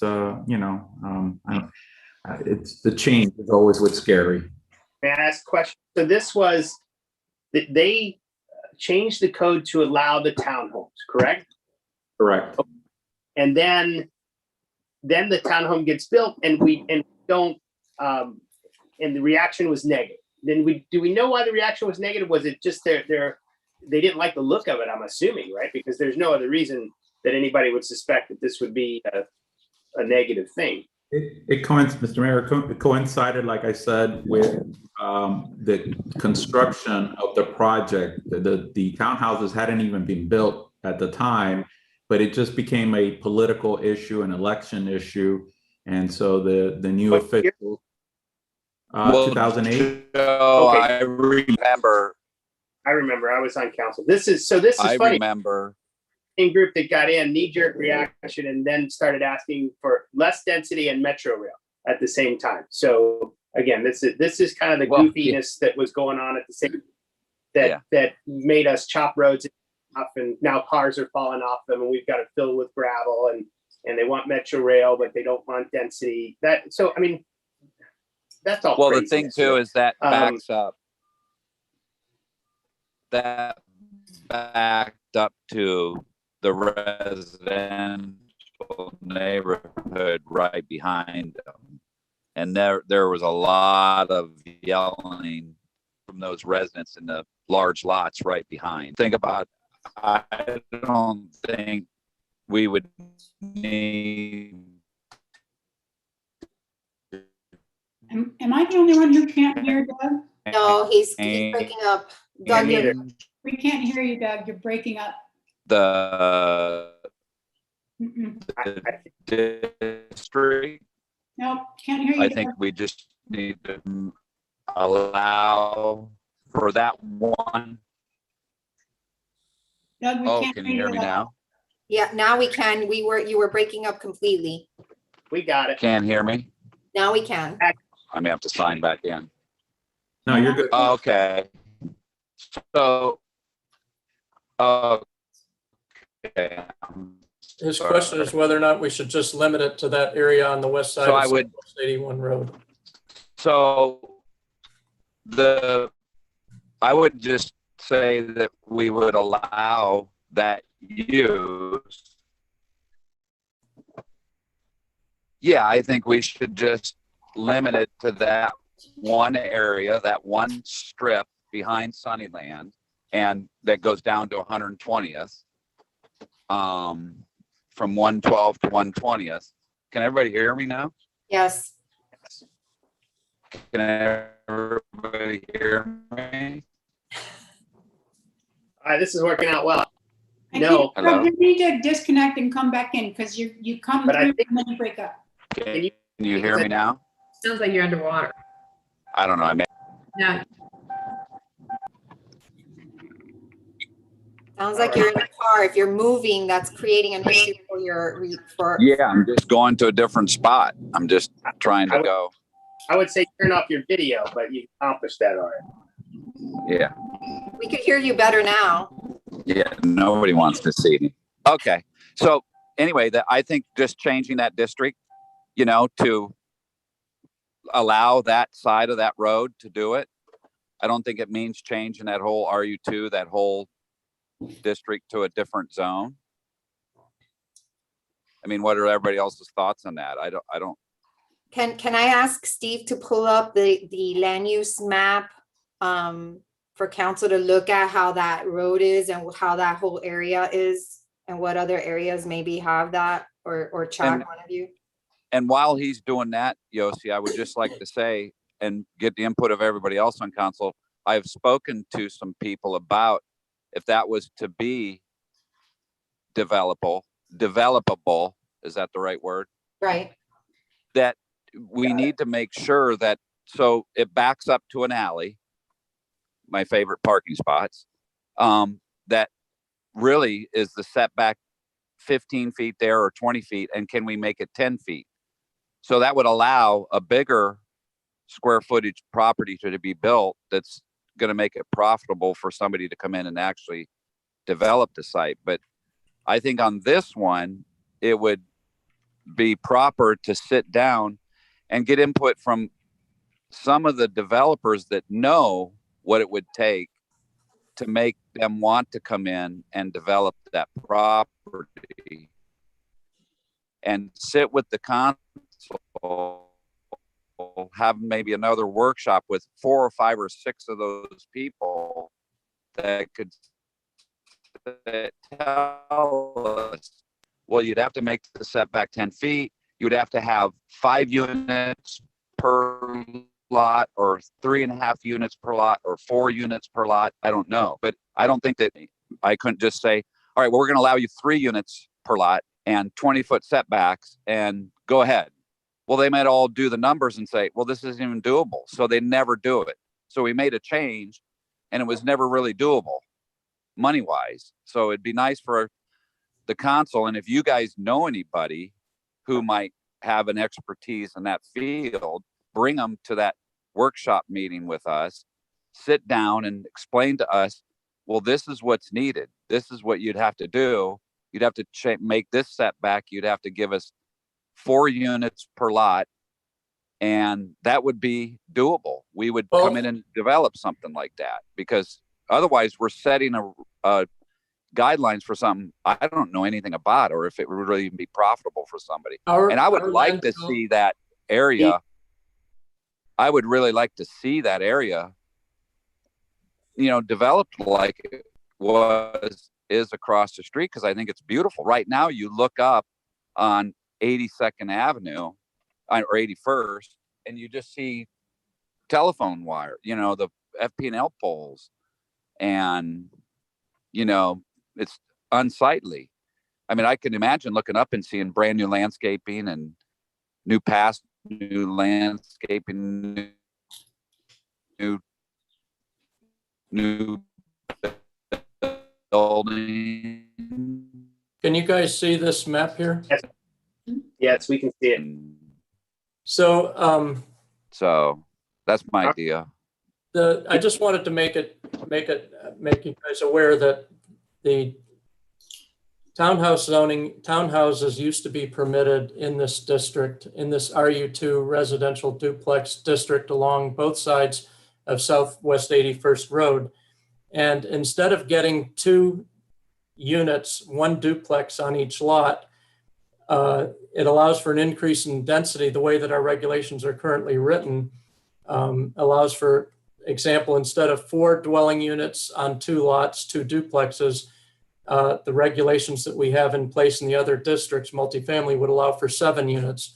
So it's an increase in density, and it's a change in the design where the units are generally 2 stories side by side connected, exactly like you see in the example on the east side of Southwest 81st Road.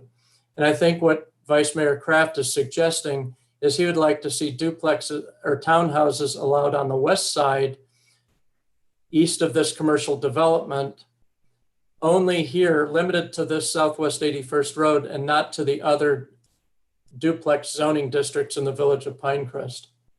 Hey, Steve, I mean, I think that's a great idea, and I think it serves as a buffer for the other R2 properties. I mean, particularly in height, and it's kind of a step up. So would it be a good idea to consider anything that was in this similar situation, something that backed up to the US 1 corridor that is currently R2? So not across the street from it, but I would imagine there are places, see 82nd Avenue wouldn't work, I guess. Right. But Would that be Veterans Wayside Park? No, it wouldn't be Veterans because it doesn't back up, but it would be, say, 87th Avenue right there, any area that directly abuts the commercial. Yeah. Well, you have it here on 73rd Road. I'm not sure there'd be support for it there, but there might be. Well, that area already has some 2-story type duplexes. So, you know, really the issue of these townhouses is obviously there's, you know, side by side. I think they could be really attractive, you know, in a lot of cases nicer than what we have currently. The ones are beautiful on that street. They're beautiful. I mean, it made the whole neighborhood look nice. I think the public sentiment at that time was the unknown, but now that they see what it could look like, I don't know that you'd have as much pushback even doing it on both sides of that road. And maybe, I don't know how we would, you know, be able to query but the people that immediately live behind the townhouses that were built, I mean, it's really not much different than seeing a 2-story house behind you as far as the massing is concerned. Did the setbacks change in that area from the rear setback, or they still have to be a certain number of feet away? Steve, do you? I mean, it's prescribed in the code. I don't know exactly what they are, if they're different, but this is the one area here, Southwest 81st Road. And then I think the mayor was referring to this other area adjacent to 77th and 78th Avenue. There's one up north as well. I think one consideration that needs to be made, and if you can scroll down a little more to the Southwest 81st Road, is that you have right there, townhomes are considered to be attached single-family homes, and that's why you see those lots that are split that way. Duplexes are not considered attached single-family homes, and what you usually see is, and it happens in Coconut Grove a lot, is that you have these 2 homes that look like townhomes, but they're really part of a condominium because they're not split. They're not considered quote unquote attached single-family homes. So whatever regulations come out, the village would need to decide if you're going to make it an attached single family home where you would have people come in, they would replat the property like you see here in the middle of the screen with those smaller lots, or if people could take advantage of looking like a townhome, but really functioning as a duplex or a condo. So that's something that has to be considered. Hey, Joe, can I say Yes. so what I don't know if anybody heard, but what I would like is, if any, is to get the rest of the council to find somebody who knows this type of building, that would know what it takes to make it buildable.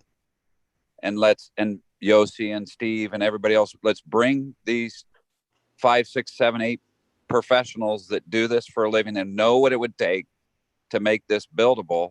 Sit down with us in a workshop, say, your setbacks right now are 20 feet in the rear behind that alley. We would have to have them only 10, because it might mean changing that rear setback to only 10 feet.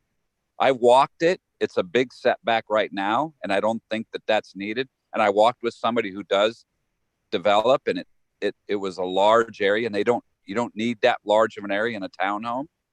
So there are other restrictions that we might have to lift, because like I said, I don't just want to arbitrarily make it, well, here, you do this, and then you have to conform within that guidelines to make it profitable. It might not be. So we changed the whole rule.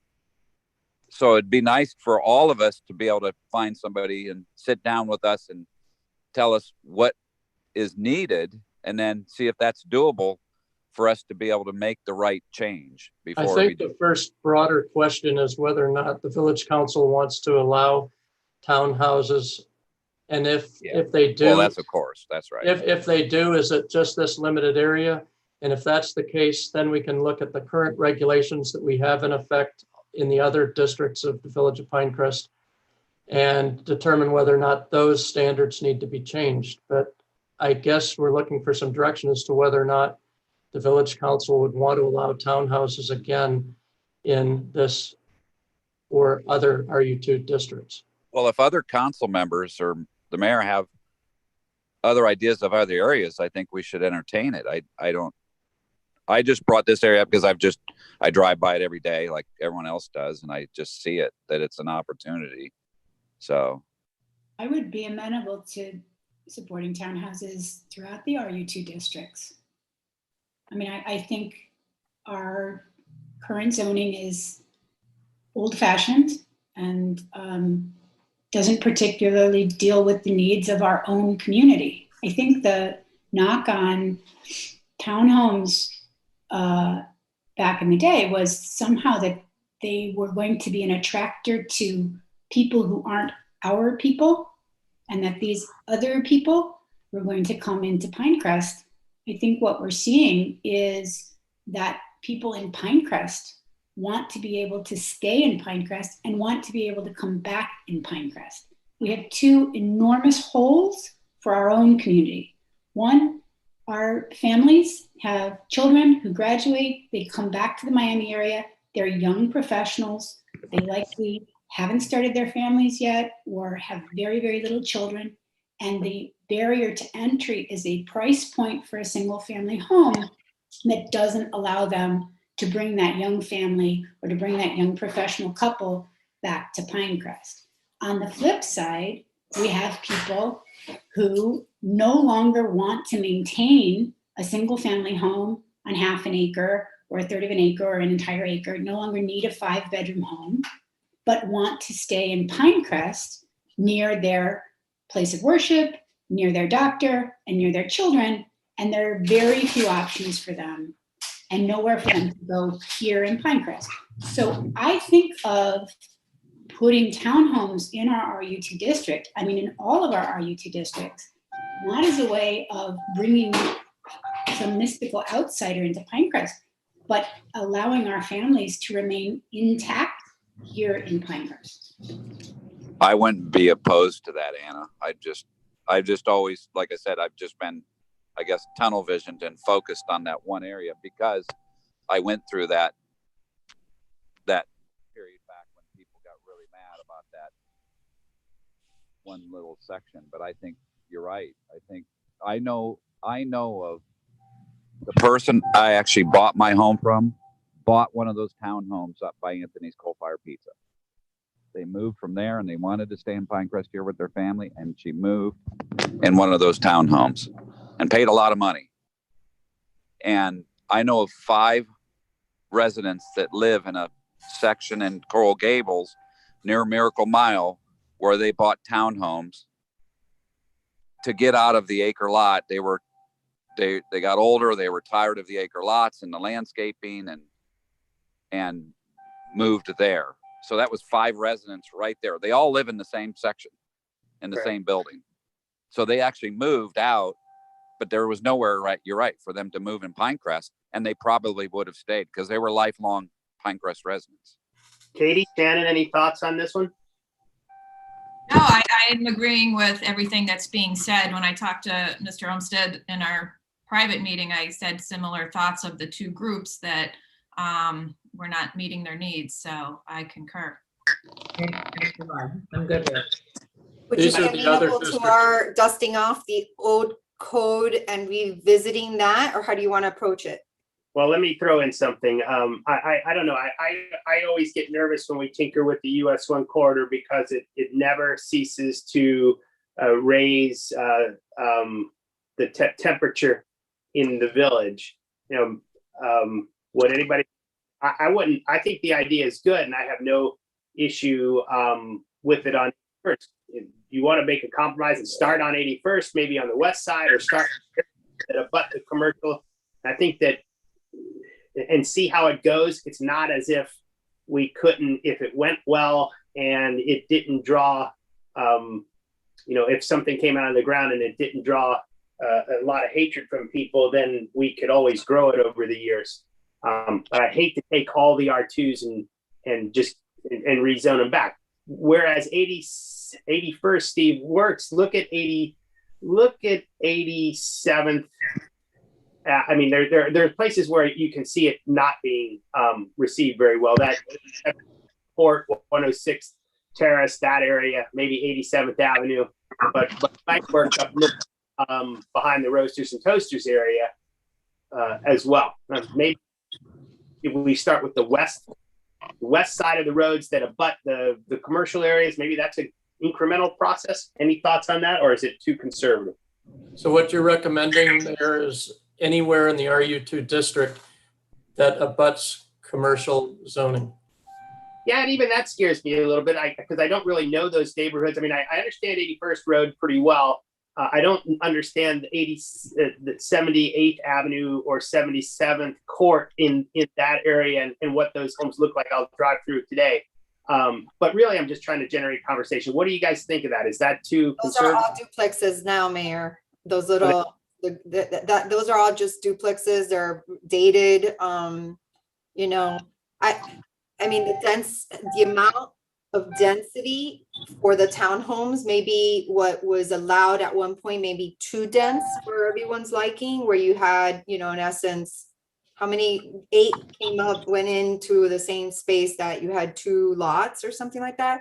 But so maybe that is too scary, but I think if you do it on one side of the road, if there's an adjacent, like, it just is odd to have, I don't know.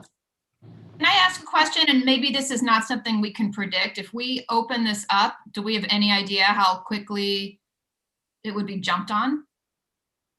I think there is some demand for it down here. I'm not sure about the other areas, but I'm sure over the course of time, people would definitely take advantage of it. I think even up by 104th Street, especially when you start getting into these transit hubs that are coming in that's another kind of consideration of how do you get more people closer to these transit hubs without going high rises kind of thing. So what I was trying to get at is if we open this up and it quickly develops, I think that might be an issue, but we thought that, we'll open it up, but, it's going to take a few years and this and that, and we can kind of approach it that way and see what happens in a slower manner that might affect how much we approve or not. In a way, I agree with you, Katie. I look at this as if this is the change that we're looking at on our own. We haven't necessarily been asked to make this change. I mean, it would be great, in my opinion, to give it a test run, watch it get, the best case scenario is it gets consumed, it gets used, it becomes very popular. And the next thing you know, we've got people clamoring for it. And we can expand the district. I mean, I guess there's no hurry. It's not like all this stuff is going to develop. So why don't we just do an overlay district like the Sunnyland overlay district and just do it in one area where maybe we can make an argument, okay, we want to see how this plays out. This is our downtown area for all intents and purposes, and tie it to something like that. Yeah, well, but Joe, I see, well, I see Anna's point.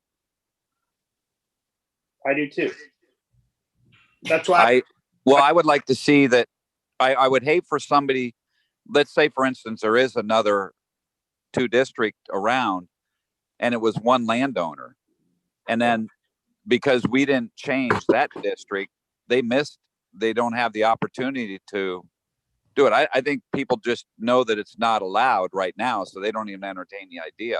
I think that's the problem, that why people haven't approached this. They just know it's not allowed, so they just don't even entertain it. Mr. Mayor? Yes, ma'am. Why don't we develop the concepts, kind of like what we were thinking of doing for the land use changes to US 1, and then do the engagement with the residents to get their feedback, because now they see what the townhouses that exist on 81st look like once, those came in that little window. I don't know. I wonder that sentiment has that has changed over time. It's been, Yeah, I agree. I was just saying that to generate some conversation amongst the council. My approach on these changes is often timid and maybe a little bit conservative and slow. I like to move slow on these things. So no, I know. But if that's not, I gotta say, Joe, I think there's a difference between slow and conservative and glacial and ineffective. I mean, we have been talking around this problem, this real lack of services, of housing stock available to our community for 25 years. And I think a whole bunch of the knocks against townhomes, number one, they were for other people. Number two, they were for the scourge of the universe, renters. I think what we found, on the contrary, is the townhomes on 81st Road that were built were going for hundreds of thousands of dollars. The townhomes up on 75th Place, there's one on the market right now for $1.4 million. These are not down market homes. These are not for other people. These are not for outsiders. These are for us. And if it's a good idea in the RU2, it's a good idea in the RU2. well, I'm looking at it from a buffering perspective as well. I mean, is it a good idea in all the RU2? I'm not quite sure. We have, but Joe, right now, RU2. But believe it or not, right now they can build a 2-story home there, 35 feet. It's just because those were built in the 50s. Marvin Holla built a lot of those.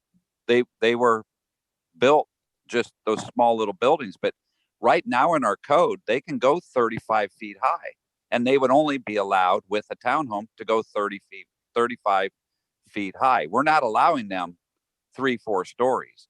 Remember, we're still sticking within our code. And I don't know, Chad would have to chime in, but I don't think it's really even a zone change. The units per acre change, instead of 2, we maybe give them 4, or per lot, not acre, but. No, right now it wouldn't be a zone change. You'd just be adding, you'd be adding townhouses back to the list of permitted uses. In the so I get, Joe, your idea of zone change can be controversial, but this is just letting it come up to we're modernizing, we're keeping up with the standards. I would beg anybody to go down, what is it, west of Miracle Mile or whatever it is, south towards those apartments. You'll start to see all those little 2-story townhomes pop up in there, and they're selling for 3.5 million. Like I said, there's one that's 9 of them in a row, and there's 5 Pinecrest residents that live there. I know, I do the landscaping. I'm amazed. I was like, holy crap, you guys moved out of Pinecrest. Yeah, Yeah, we had tons of landscaping. We lived there forever, but we don't want any more landscaping, and I don't want a yard anymore.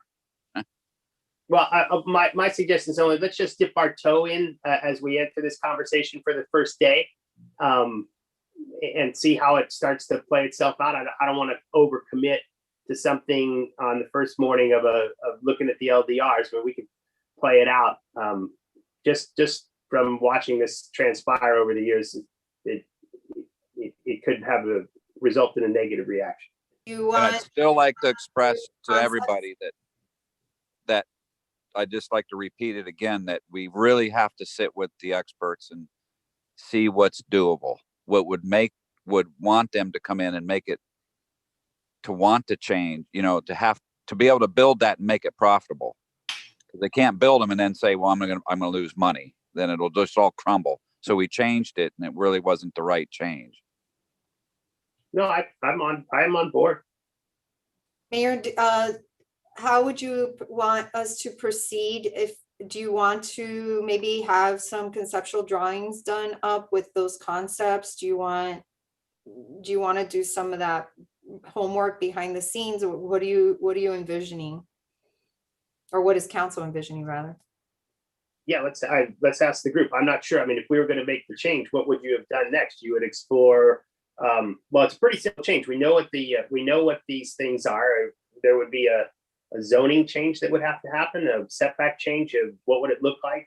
No, we just need to change the list of permitted uses in the RU2 district. Not a zone to allow change. For townhouses, which we allow in the other multifamily districts. It'd just be to restore the code to the way that it was in 2005, 2006, before that use was taken out of that district.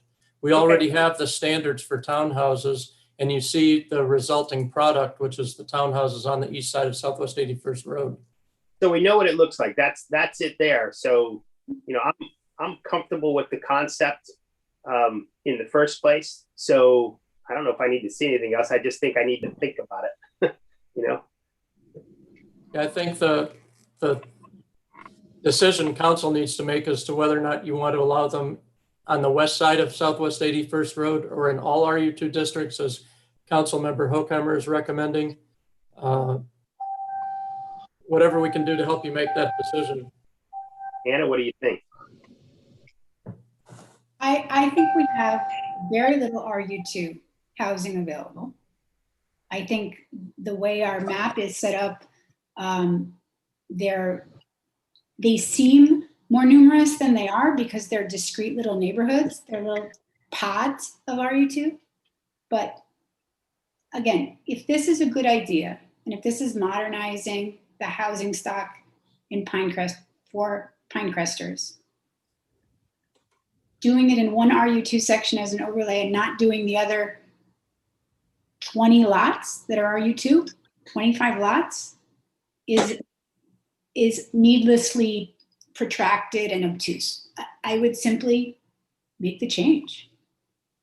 But personally, I mean, if it's a good idea, it's a good idea. It's a good idea on the east side of the street and the west side of the street. It's a good idea 3 blocks north and 2 blocks south. No, I agree. So, And I do agree with Yossi. I think Anna's right on. I think that Yossi is right. To allow it on one side of the street and not on the other side is not harmonious. right. Well, no, I agree, Shannon and Anna. I like it to change the whole RU2 because, like I said, everyone's got to realize they can still build right now. The people behind can't complain that a 35-foot building can't be built there because it can today, Right. even in the use. It's just somebody hasn't bought one and put a 2-story duplex there, but they can do that right now. So the argument of, oh, you're going to have these tall buildings. No, everywhere in Pinecrest is allowed 35 feet, just like in Coral Gables. everywhere is allowed 40 feet. It's just, we're not changing that. That's allowed right now. So we're not telling these people we're allowing higher heights. Let's be practical about this. You say people can't complain. Now, that's not true. People can. Well, that's true. And they do things that are reasonable, rational, logical, illogical. It just doesn't matter. And so when you start to wade into, we haven't touched the US1 district for a real long time because of that reason. I mean, these things they make people sensitive. So there is a pragmatism that's involved here. You can bite off more than you can chew and accomplish nothing, or take it one step at a time. The net result in a year, 2 years, or 5 years is going to be exactly the same, or maybe even better if you took a conservative approach at doing it. So it's just I'm not advocating either way necessarily right now. I'm just urging caution. I think the strategy that you're describing prolongs the pain. And I think, again, we have a limited enough stock of this category of property in our zoning and land use map that there doesn't seem to be a real justification to have this discussion over and over and over and over again if we all buy into the idea that this is a good idea. It's just having the conversation 6 times rather than once. Oh, Over the course of 5 years. What's that? Say that again. I said it's having the conversation 6 times rather than once over the course of 5 years. When we know that the change will take a decade to 15 years to really play out, because that's how slow redevelopment is. I think that's kind of what I'm stuck on, is how quickly this would happen. Which I know we can't really foresee.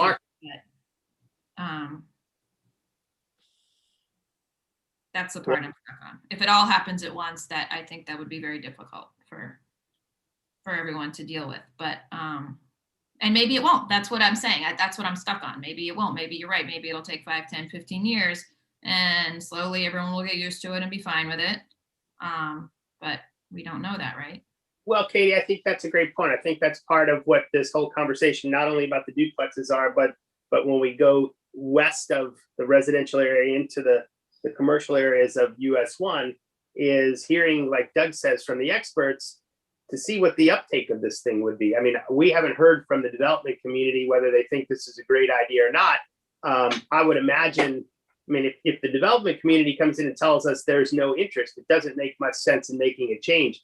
I would imagine that there is probably interest in this, and I just wonder from those folks, those types of folks who know how to do this, what their opinion is. And that's, I guess, as we move through this process. Remember, I don't think this is a one-day process. We're going to sit here today necessarily. Maybe the first chapter that we went over with the LDR changes, we can make relatively quickly, but this may take us a few meetings to go over and become comfortable with these ideas.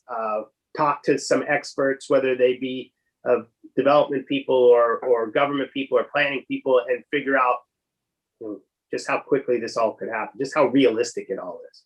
If you're looking at transitional zoning, it would have made sense to have the duplexes here on the west side of the townhouses on the west side after this commercial, and then duplexes, and then single family. But you've already got townhouses on this area on the east side. If you look at the other duplex RU2 districts, there's certainly, it would be transitional here from commercial to townhouses.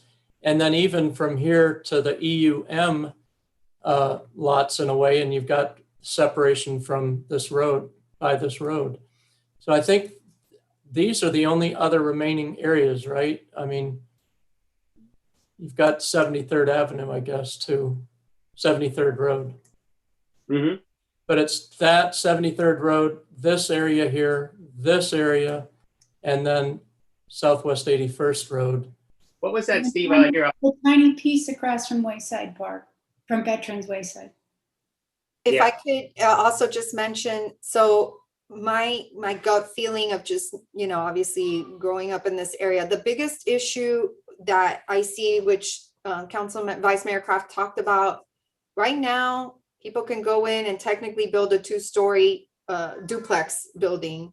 We have some of those, especially up in 73rd, in that duplex area. So the height, which was what everyone was kind of freaking out about, can happen already. I think the biggest concern that you have when these things abut somebody else's backyard is really that rear setback. When you start putting those, you know, potentially at like 0 lot lines or very close to the rear setback, now all of a sudden the feeling of something that could have been there, like a home that just is a 2-story home as opposed to a ranch that you might get built next door, all of a sudden starts looking like, oh my God, they're building a wall right next to my house, kind of thing. Which is why the differential between something like 81st Road, between east and west side of the street, might be exactly that.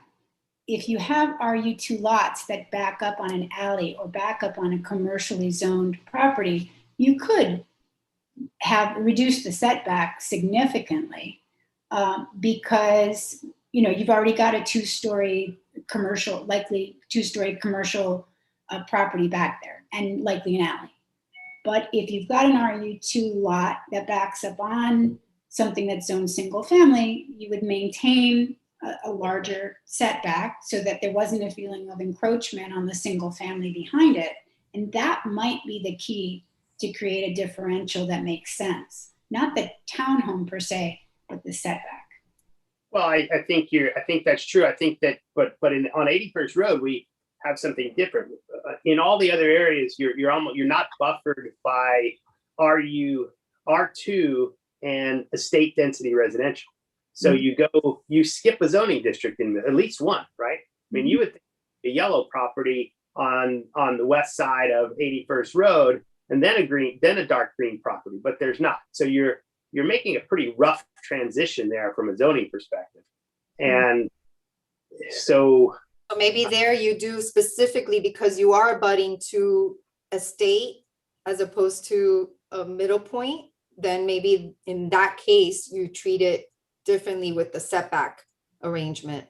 Right. Where the other ones, if you look at all the other RU districts, they're not abutting, state lots. So.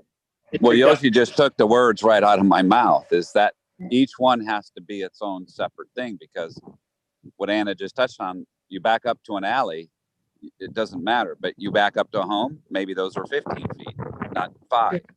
I mean, they all be different. But there are differences between backing up to a state density residential and backing up and fronting 77.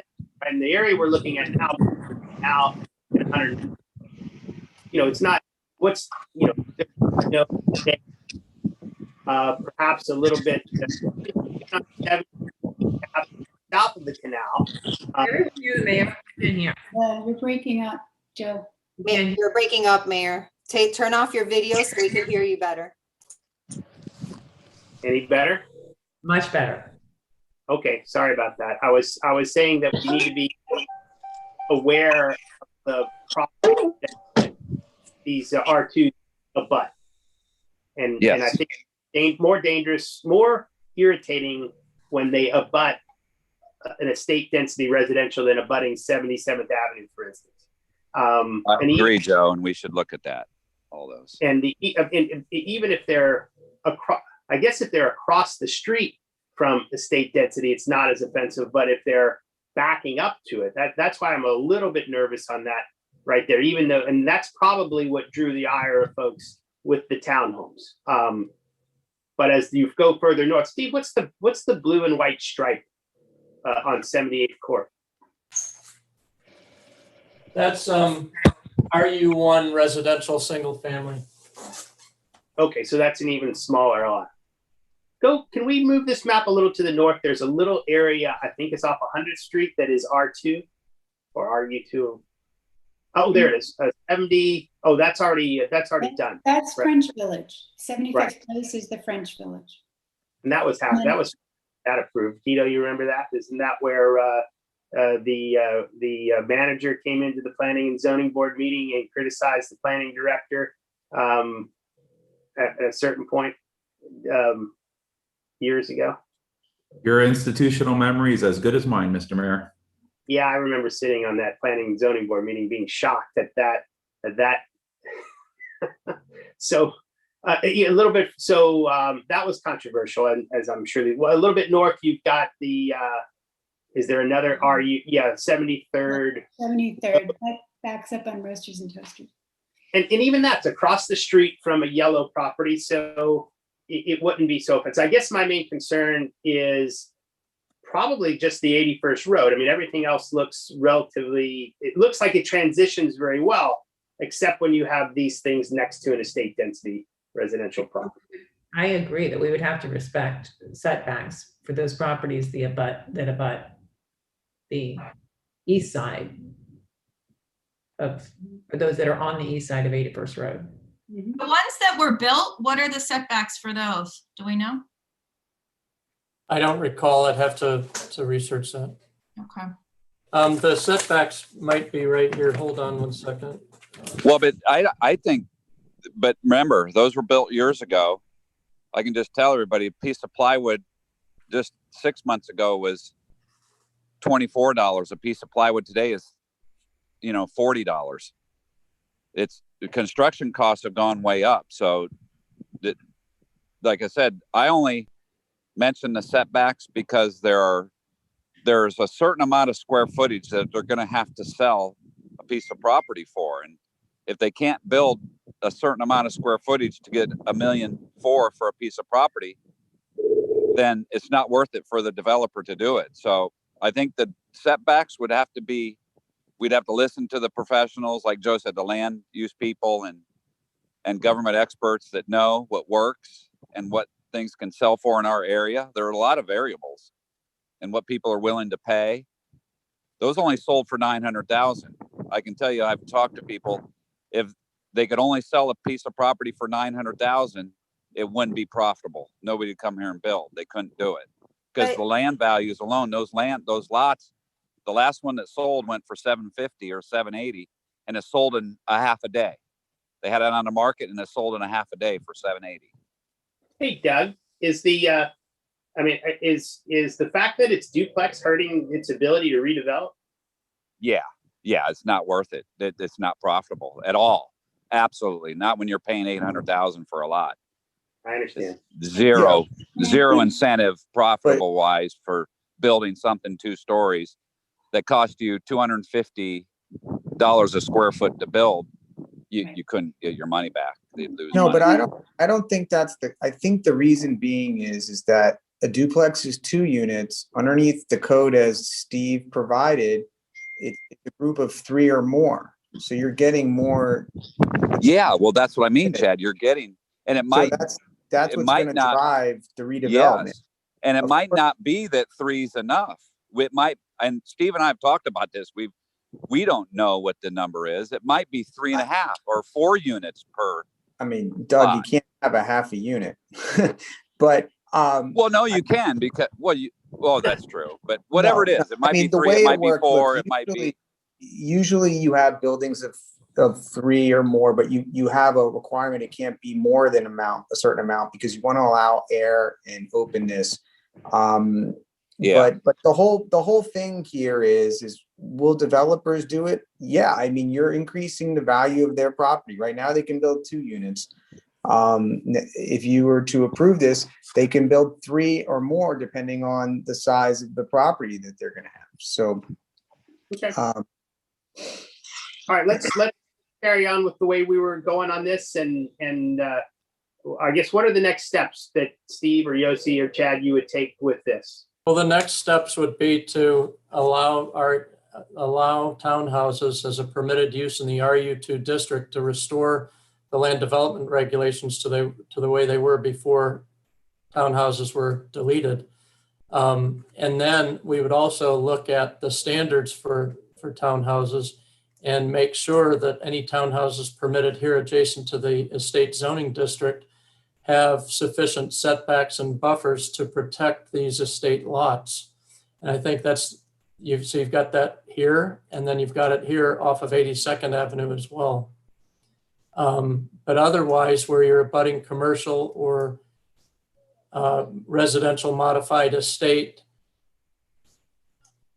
you know, I think it's easily accomplished through an amendment to the land development regulations. We can include that as a proposed amendment with this entire packet of amendments that we discussed this morning. If you want to, you would write up the actual amendment then. yeah, of course. Okay. Very, very easily done. All right. And so so then administratively, what do you guys want to do? Do you want to have another workshop on this, or straight bring it to a council meeting?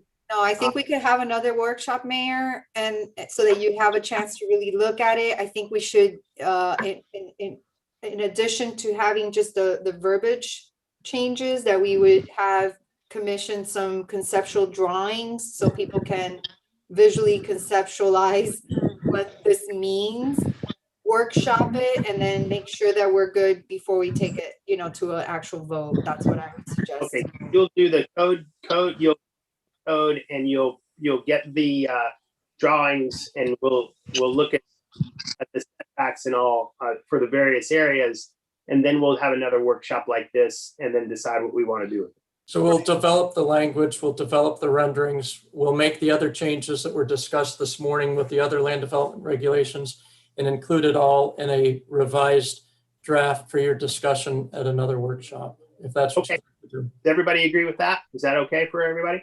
Sounds good. Perfect. All Okay, right. next big issue is US 1. All right, so let me let me share that with you if I can find it. I'm going to step away for 2 seconds. Excuse me.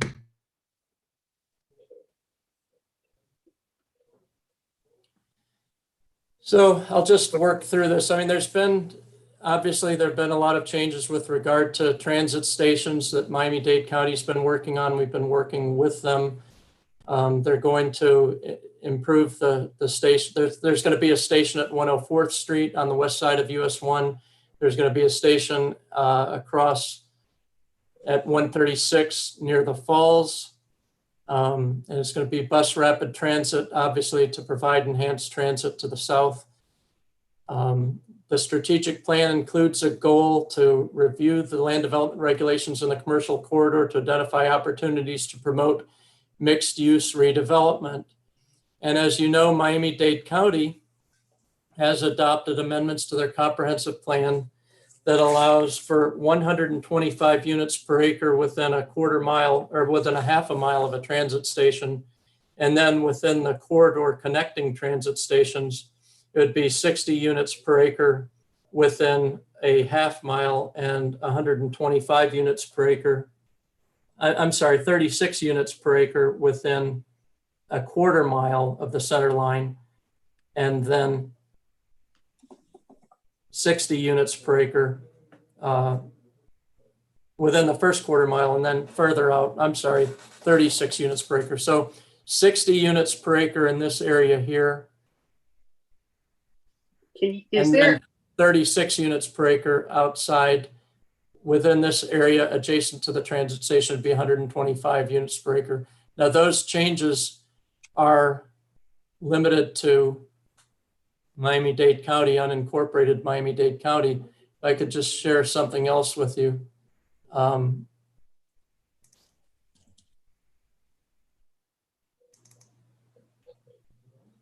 In Miami-Dade County, where they allow 60 units per acre, they allow for a height of 6 stories, and then it increases to 8 stories, then to 12 stories, and then to 15 stories. So the question is, what do we want to do in Pinecrest to allow for mixed use development? And I think it's important to note that, and this is obvious, you know this, that these are privately owned properties. For example, Home Depot is privately owned. And I understand a village council member, Shannon Del Prado, recently told me that she thinks that there's a long-term lease that encumbers that property, although, whether or not they can get out of that lease agreement, something that may be done, but it's potentially been leased for the next 75 years, Home Depot has. So and Captain's Tavern, I know that is owned by, that's changing hands, and there's been talk about redevelopment of that area. So what I have here is,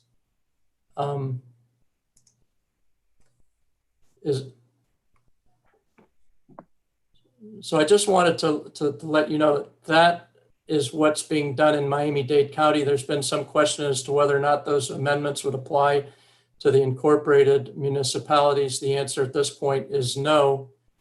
So the next thing we did was we looked at the different areas within Pinecrest that might be suitable for mixed-use development and higher density.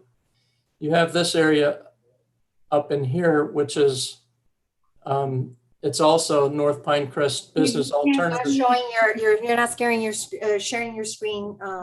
So we don't know where up in here is. And just for, Mr. Olmsted, for the record, I'm not 100% certain on that lease. That is my recollection of the conversation I had. Right. Inspector when I was canvassing. So let me go to share screen.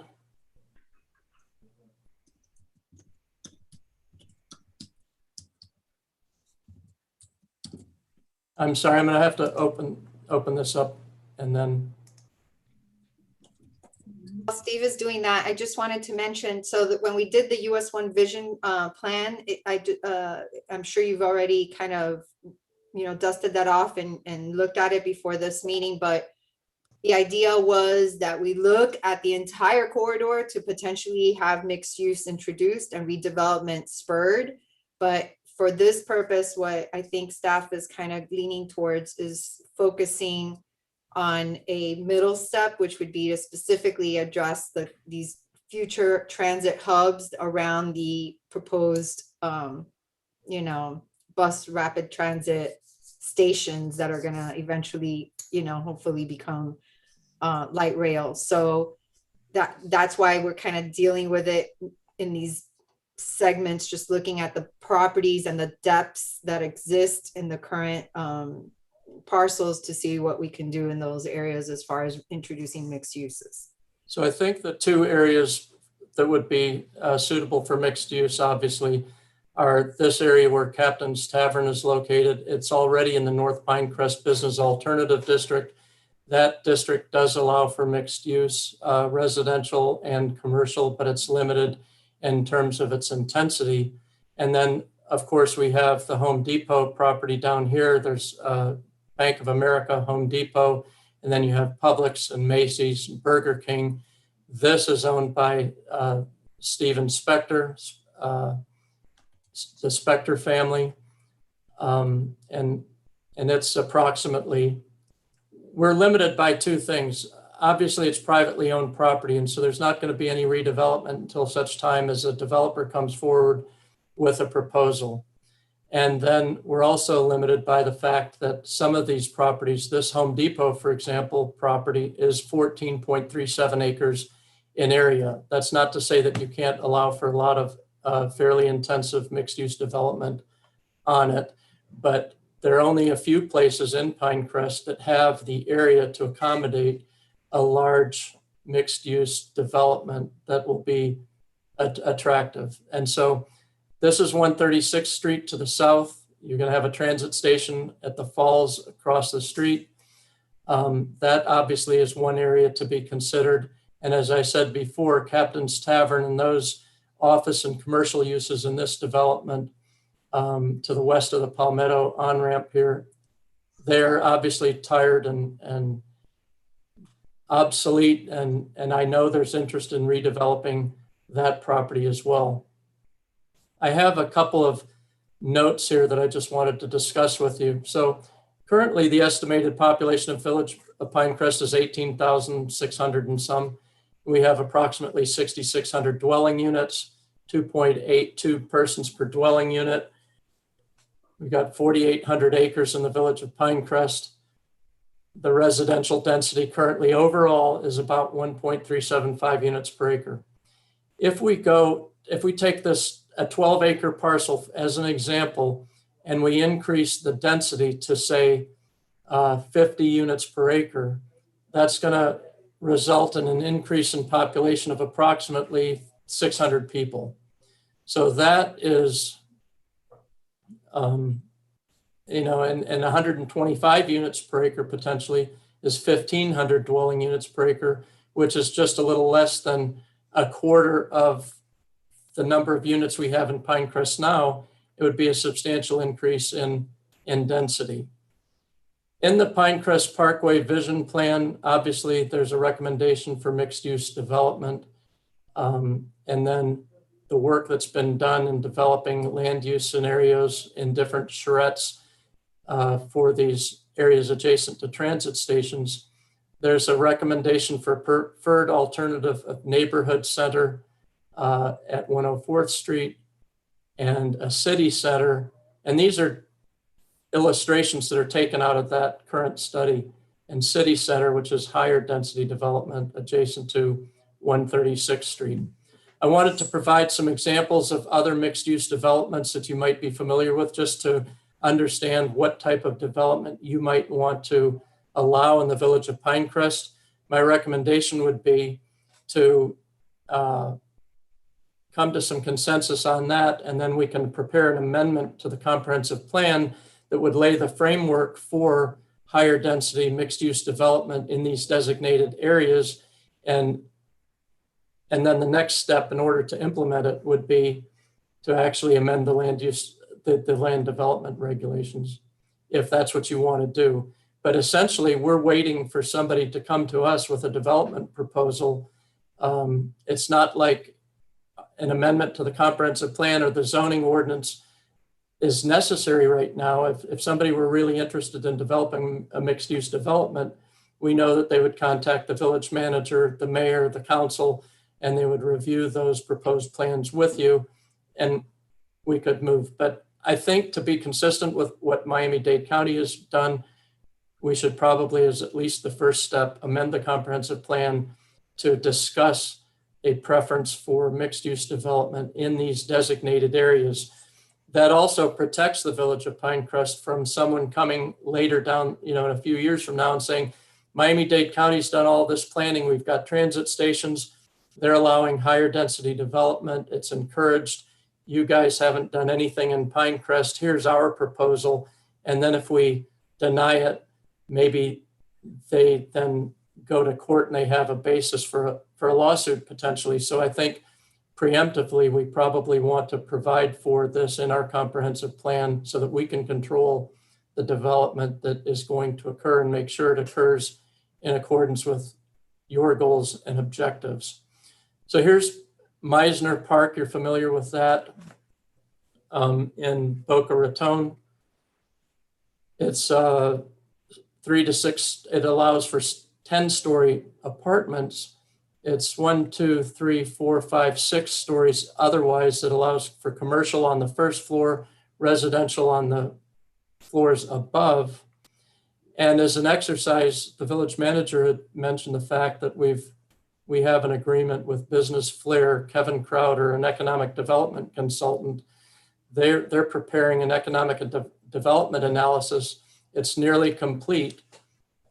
In draft form, it is complete, and when it is, we'll provide that to the village council for your review. But I think it provides some support for mixed use development that includes employment and residential opportunities in one development and lower cost housing. But what they did in their draft study is they took this Home Depot, Publix, and Macy's properties, and they took Meisner Park and they overlaid it onto that. And so you can see here's Meisner Park superimposed on the Home Depot and Macy's and Publix property. This is Merrick Park in Coral Gables. It's 17 acres in area. It includes 3 to 6 story development, 6-story apartments. There are 98 commercial stores and 129 residential dwelling units within Merrick Park. in Coral Gables. This is a development in Naples, Collier County, just north of the city of Naples. It's the Mercado. It's 53 acres. There's 1, 2, 3, 4, 5 stories of development. On the ground floor, you have commercial, restaurants, a movie theater, offices, banks, clothing stores, shoe stores, jewelry stores, etc. And then you've got 134 dwelling units.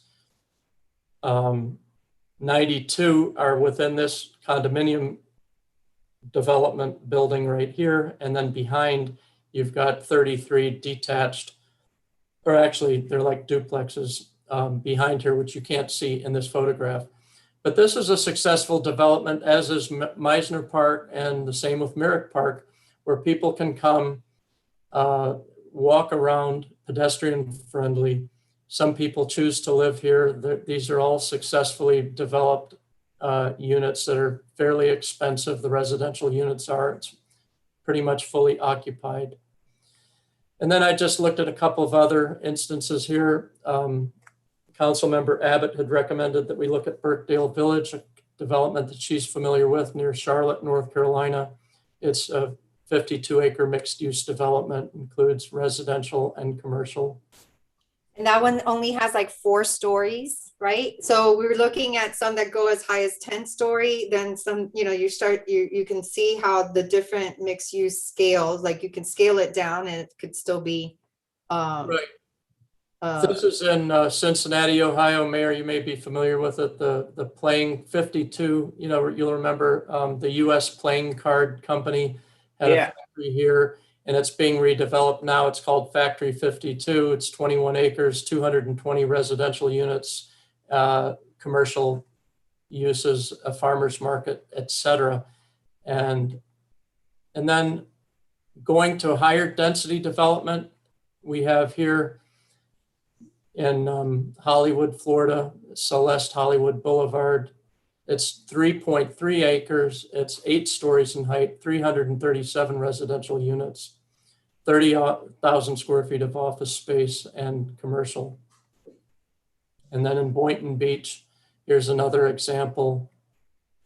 And then I wanted to show you how that might compare to Dadeland, which you're obviously very familiar with.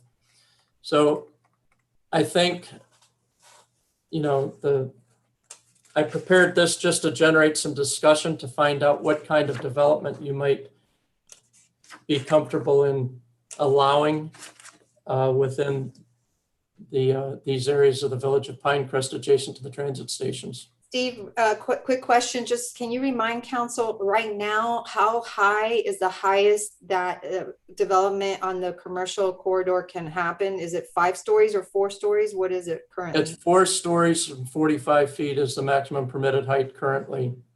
Right. So some of the discussions behind the scenes that I've had with Steve was potentially just to get the conversation going is obviously up by, you know, for those of you that don't know, there was a lot of discussion at some point when Dadeland was being developed and upzoned that we had a lot of opposition on the Pinecrest side to really going as high density wise as what is happening in Dadeland per se. And so we have the overlay district, and the overlay district, does that have a different height over in that area for us? No, I think it allows for mixed use. It allows for residential development, but it's still limited to 45 feet, I believe. Okay, so that's what's there now, which obviously has not spurred any new development. We've had opportunities. There have been, you know, properties that have gone up for sale, but none of them have been developed to the fullest potential of that mixed use. And we've had this conversation, Steve and I offline, about that sometimes because these parcels are small and, you know, they end up just going back to either little box stores or something like that, as opposed to, because they're, you know, they're just not large enough properties, which is why I think Steve is starting to look at things more on specific properties as opposed to all of the corridor at one point. I know that, my recommendation would be to certainly, you're going to have, this is a large property down here. It's across from the falls, and there's going to be a transit station there. We know the owners have expressed interest in redeveloping the property. Since that point in time, however, the patriarch of the family, Mr. Spector, has passed away. I don't know what their current plans are. It might be helpful to meet with the owners of this property, for example, and maybe the Captain's Tavern property, see what their plans are. I've heard, and I haven't seen anything here, but I've heard that they're interested in potentially developing a mixed-use project that could be 6 to 8 stories in height. One of the problems, though, I understand Captain's Tavern, the owner of that restaurant, doesn't necessarily want to participate and sell.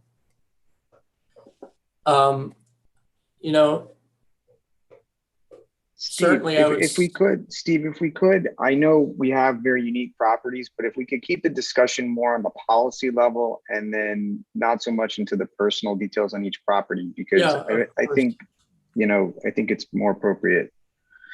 I agree. Of course, I agree. So this property here is in the North Pinecrest Business Alternative District, and the village manager had mentioned this before, I think, and I wasn't here. The village clerk certainly and the village manager will remember the controversy involved with these properties. And I think there was a lawsuit and there was a settlement with the state, not a lawsuit necessarily maybe, but certainly a challenge from the state. And one of the ways to resolve that challenge was to allow mixed use development in these areas that are considered the North Pinecrest Business Alternative District. So I guess the challenge for the village council this morning is to determine, where you would want to allow mixed use development. I would think that it would be in this area here across from a station at 136th Street, possibly here. And then at least those two areas probably to start with. Steve, the lot where the Roasters and Toasters is just north of that, correct? Yeah, that's right. Which is right across from the Daytran. Correct. Station. And then up further north near the DSW shoes and the like. Right. Regions. Up by the Dairy Queen.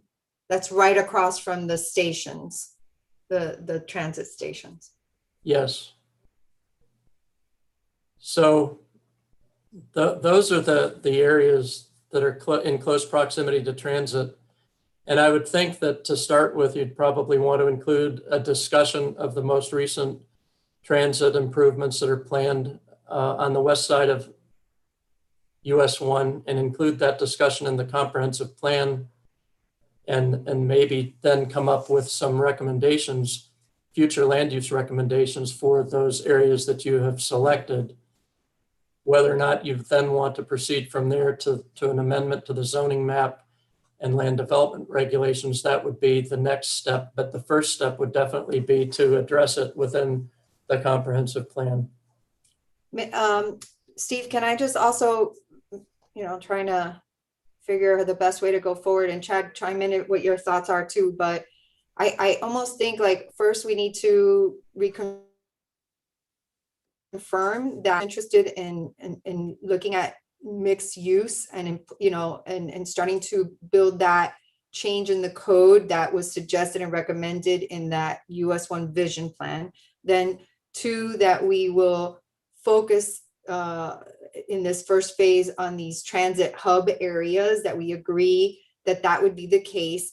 And then 3rd, we start getting into more of the how dense is too dense, how much is not, like now starting to push us into a place where maybe, from a height perspective, like what is the feeling, the scale that you want to see when you look at the examples that Steve gave. And obviously we know real life examples of certain developments, you know, in Coral Gables that are mixed use development, and even in Dadeland in that area. If that's too much, then off the bat, we know that's not the scale.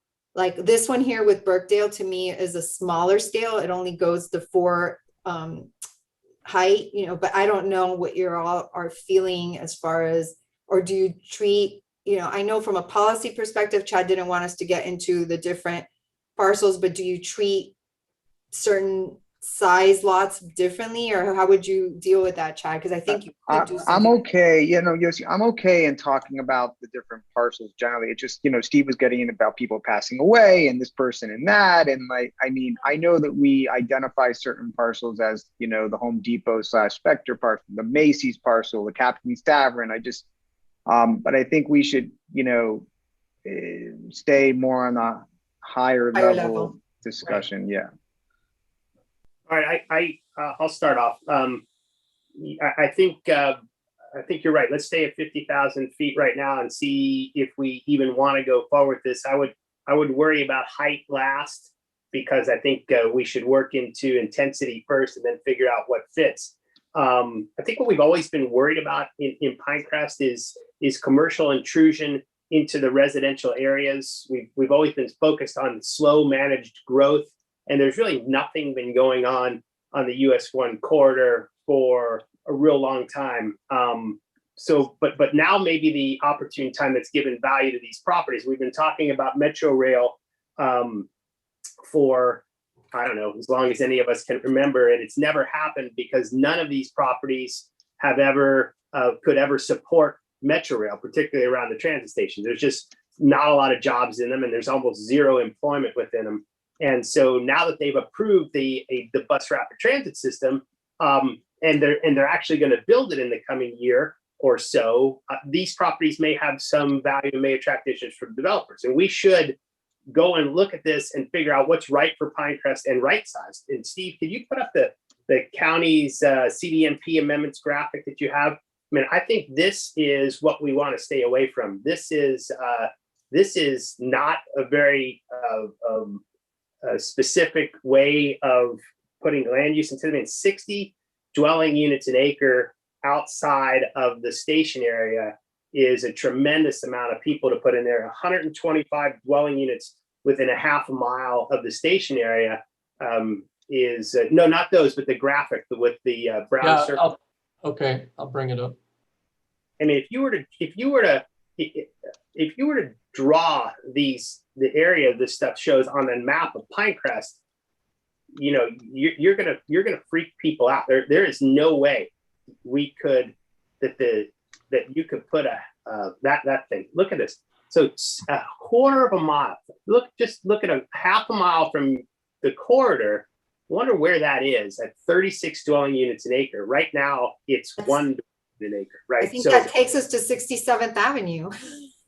Right. So this is crazy, right? This county really implemented. By the way, it's totally impractical. Back to Doug and Katie's thoughts. I mean, is this realistic? Is anybody going to come and develop a town? Nobody's. There's no market for 60 units an acre. So it's kind of very aspirational that anybody would change their densities and intensities to meet this, and particularly a half a mile, even in the station area at 125 dwelling units an acre. So what I think we ought to do is, we know we've got a bus rapid transit system. We should if we're going to change this at all, I think we have the responsibility to support the bus rapid transit, and the zoning and land use that we have now does not. I would stick to definitely the commercial areas, look at some type of mixed use transit area development, but then set a density and intensity that we're comfortable with, that's right size for a BRT. So I was looking up, the county had done a study. It's a land use vision study for the stations. And I was looking at our quadrant of just the 136th Street area around that station. That area is supposed to be, like Steve said, a kind of a community center. They're looking at, it's got basically right now in it an employment. In 2040, it is naturally to employ that quadrant about 1,000 people. to support BRT, it would have to, or would need to employ about 1,200 people, which isn't bad. You really just have to change from what it is today to add 200 more jobs. So not too intense, right? It doesn't look like it's a. And by the way, these urban community centers here, they only have dwelling units an acre, no commercial, which you need population and employment in an area to make it work. The population of the little area where the Home Depot is inside the commercial area is really zero, right? And so what they need people people in that area in the future to support the BRT would be 416, right? At 416 at 2.8 people per unit is really 148 units. So, and by the way, Steve, what do you think the acreage of the Home Depot site is? I think it's 12 acres or so. Hold on, and I can tell you. Just Home Depot. 37. 14.37 it said in the document. Yeah, it's 14.37 acres. But that's the area, say, north of that's the Publix. Got Publix. That includes Macy's and Publix and yeah. What do you think the area just on Home Depot is? No, I think that is maybe just the Home Depot. Hold on a second. Mr. Mayor, while he's looking for that, I wanted to mention that historically the biggest heartburn that our residents have had is commercial intrusion into residential. In essence, by doing mixed use, it's the opposite. You're now bringing residential into commercial. So you're actually making it more village feeling. So it's just, I think, how we frame it. There's a lot of, aversity to change, but it's not necessarily a bad thing. Yeah, that's what I was going to say. I said, this is the opposite. This is pushing residential into commercial. Right. Putting residential into commercial. So let me just do the math. So basically, if I know that whole area is about 14 acres, if we were to need 416 people to live in that area in the future at 2.8 people an acre, say it's 7 acres, that's 25 dwelling units an acre. So and those are just back of the envelope numbers. But what the whole point of that conversation is, it's not 125 dwelling units an acre, because that is way overkill for a BRT station, and particularly in Pinecrest. You're right. So these numbers are just really blunt instruments, I think, when they start to do planning. And my numbers aren't absolutely correct, but they're more in scale with what Pinecrest wants. And I believe that you could likely put 25 dwelling units an acre in the station area with under 4 stories, right? So it's something that's visually appealing to the neighborhood at that point in time. And so for all the clamoring for Metro Rail, the reason it never happened is because nobody wanted to see 10-story buildings on the US 1 corridor. And so we got the BRT. The right size for the BRT is somewhere around 25 units an acre, which is not offensive, but it's not these. And if the county decides to eventually force us to change our comp plans to meet these densities, first off, we would have to change the plan and it would never work. So that's kind of where I wanted to start with this. I also don't think we need to necessarily tinker with anything in between the stations, except for the concept of mixed use. If a developer wanted to come there, we could entertain their ideas. And again, like we had discussed earlier, it'd be interesting to hear what a developer would think about this type of stuff. I would imagine that there would be interest in the near future. And I just don't want to be caught off guard when it comes, or tricked into something much more dense than we need or want to support the BRT. So that's just food. That's just my introduction to the concept. If there's anybody else that wants to go, I'm ready. The only thing I'll say is going back to what we talked about before and how we're not meeting the needs of those two groups, the downsizers and the younger people. I think this speaks more to that than the townhouses, because the townhouses are, close to $1 million properties, while this, I think, fits that niche very well. But going back to what you said, we just have to make sure we do it with a number that we're comfortable with. And that's the question, right? That's it. Thank you. And 25 units per acre, even higher than that, up to 36 units per acre is allowed in the Village of Pinecrest and other multifamily districts. But I think in this instance, adjacent to the transit stations, you'd want to allow for mixed use. And how many stories did you say that would accommodate, Mayor? Oh, I don't know. I haven't done the. I'm just guesstimating. You know, I think from my experience, what freaks everybody out about these types of developments is the height. And I wouldn't focus on height right away because we don't know, first off, what the density we need. If we needed 25 units an acre on 7 and 10 acres, I would imagine that we could do that within the height envelope that we have now. There's not necessarily need, like, I think the Dayland height is unlimited.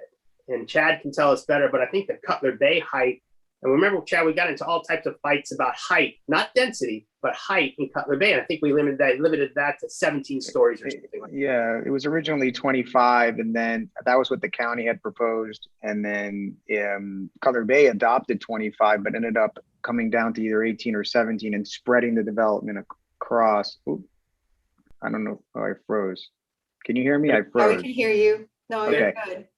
They ended up spreading the development across the height, spreading it across as opposed to having like a wedding cake look. That was the compromise there. And so I would say let's focus on height. Let's focus on density and back into height after we know what density we need, because there's more ways to deal with density than just you deal with Cutler Bay by spreading it. In those types of things. But also, if we're going to develop something, it should physically be a transit-oriented development with sidewalks and amenities for people to be able to walk to get to the transit station, right? It shouldn't be one of the knocks on Dayland is it's almost impossible to find your way from the transit station to one of the buildings. There may be not even complete pedestrian ways to get you from one side of Dayland to the other. And even the folks who developed it will say that was one of the biggest mistakes they made. So there are things we also should figure out: first mile, last mile type of issues, and make sure these developments aren't this 1950s style, purely commercial developments, and are something that are more contemporary, state-of-the-art transit-oriented developments. Whatever that land use and zoning looks like, we'll have to discover through this process. We can further develop some concepts if you'd like. I mean, certainly along the lines that you've discussed. Mr. Mayor, if I may. Go ahead, Yossi.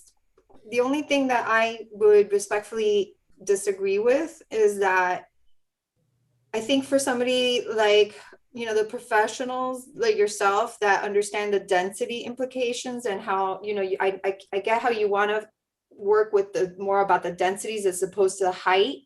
But I think that if we know off the bat that what the triggers the unrest in the community is typically height, tied to height, why wouldn't we look at that as okay, we could never go higher than this, and based on this acreage, this is what the most that this could potentially be, or something to that effect. We'll work it so that you're not triggering the negative feelings, because people already understand. For example, they just built the Baptist Medical Center. That's four stories high. So people kind of already understand that that's what that looks like in relation to when you're, coming down US 1, what it feels like, that it sits certain, feet away from it. I know that the US 1 vision plan pushed everything right up to the sidewalk. So that feeling when you're coming down US 1 would be very different. So I don't know, respectfully, I understand that you're looking at it like densities because that's what supports the BRT, but we kind of already know based on what you said that in fact to support the BRT we would only need 25 an acre, somewhere around there, right? And some of the examples that Steve even showed I think had 36 and they were only 4 stories high. So I didn't catch how many acres those were on, but I'd be interested in then trying to find real life examples that would fit that look, so that from a scale perspective, when we talk about it, that people kind of get to see real life examples of that scale. And I think what we're saying the same thing. What I'm saying is let's figure out, let's do a little bit more research and figure out what the densities are, give ourselves some buffer in the necessary densities, right? And then look at our acreage and figure out, if that envelope fits into a height. What I'm saying on the backside of it is, if we go out showing Dadeland tall buildings, we're going to run into a problem, and it may be unnecessary. If it's necessary and we need to show that height, then we go ahead and do it. But let's not start with just a pure graphic. Let's get the graphic by doing our homework and looking at the density. If we need 10 stories, we show it. If we only need 4, then show it. And how do you deal with like parcels that are not so big, like the Spectre, like the one where Captain's Tavern, where you would, in a perfect world, be consolidating all those parcels, but if you deal with them individually, how does that work? Or is it that we try to push for a minimum size parcel in order to do XYZ? I mean, the way that the county has done it, and the mayor can speak at it, is through and Steve, through the charrette process. And you come in and you pick an acreage size and you study it. And then eventually you let the marketplace work its way out as to developing it. And that's how Dadeland was done. That's how Palmetto Bays, Cutler Bays. They did one in Old Cutler Road, up, in the north part of Miami-Dade, also along Bird Road, all around the county. Pinecrest has not had one particularly specifically within Pinecrest. But that's generally how these go. And Joe can talk, Joe's put on these types of charrettes for a number of places and kind of can explain that, but that's how it usually works. But Mayor, don't you think, and Village Council, don't you think it's important for you to, the charrette process is important, but I'd recommend that we do some homework here so that you have an understanding of what some of these different developments might look like and what you might support even before we go into that process. My answer is yes. I think we should all be comfortable and at least dip our toe in this to see if we're even willing to do it. And if we, all 5 of us or a large percentage of us are willing to do it, then we take it to the next step. So yeah, I would like to see that, some of that homework that we would do in the early stages before we, I have no particular commitment to this whatsoever. I think it's a discussion that we need to have and educate ourselves and decide as a group if it's the right thing to do. And if it is, at what scale and where. But it's more of a thinking process for me. So. Mitch? I just wanted to mention something about today's meeting. I invited Chad to join because he's been working intimately on these issues for years. He has to leave in 5 minutes, so he won't be available at beginning at noon. I have another meeting scheduled at 12:30. So if you want to go past 12:30, I will contact another one of the familiar lawyers from our firm who can sit in with you, but probably will have a little bit less knowledge than either Chad or myself. We could wrap it up by 12:15 or 12:30, and I'd be interested to hear what the other council members think about this whole concept. It may not even be a good idea in the first place. So I didn't want to, I don't want to force myself on anybody here. So Anna, Katie, Shannon, Doug, what do you think? I think it's a great idea. I support it from a regional transit perspective. I support it in order to protect ourselves from having something imposed on us by some other level of government. I think it's a reasonable conversation to have as the community matures and new transit amenities come available. Personally, in terms of working through the process to get to a solution, I have real reticence to approach the problem through a lens of renderings or drawings. I have no particular desire to be an interior decorator. I don't particularly relate to development based on what something looks like. I am far more comfortable understanding an algorithmic determination of what the density should be and allowing tastes today or 10 years from now to determine what it looks like.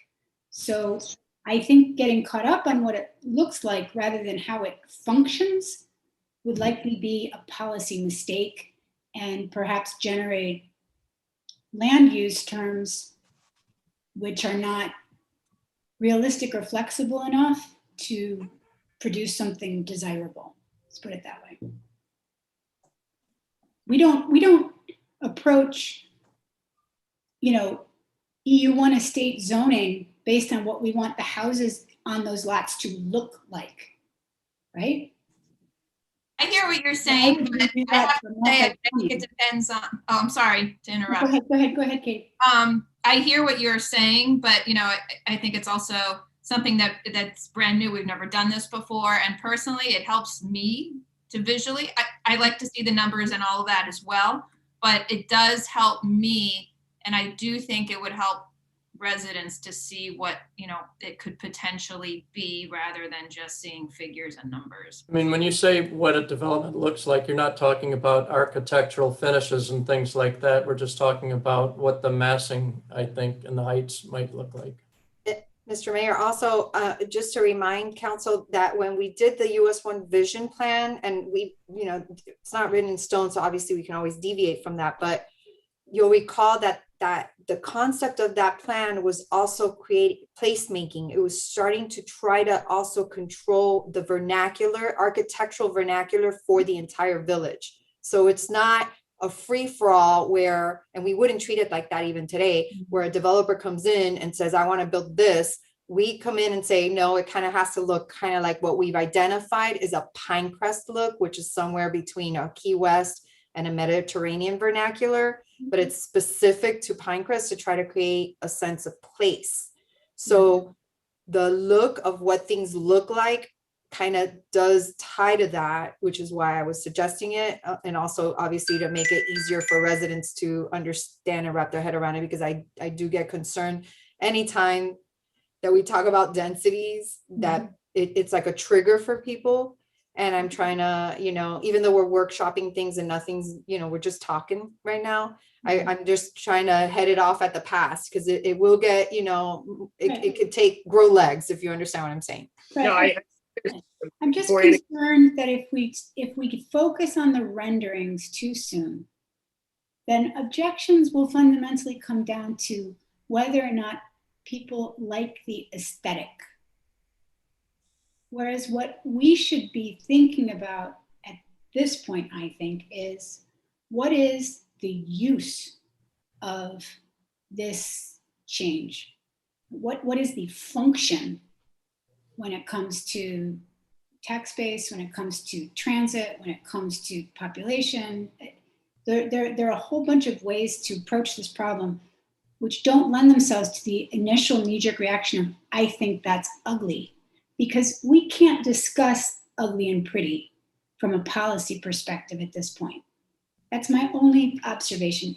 I understand that people are very visual and they want to see, but if we go that direction, we have to be really careful how we manage our approach to working through the problem.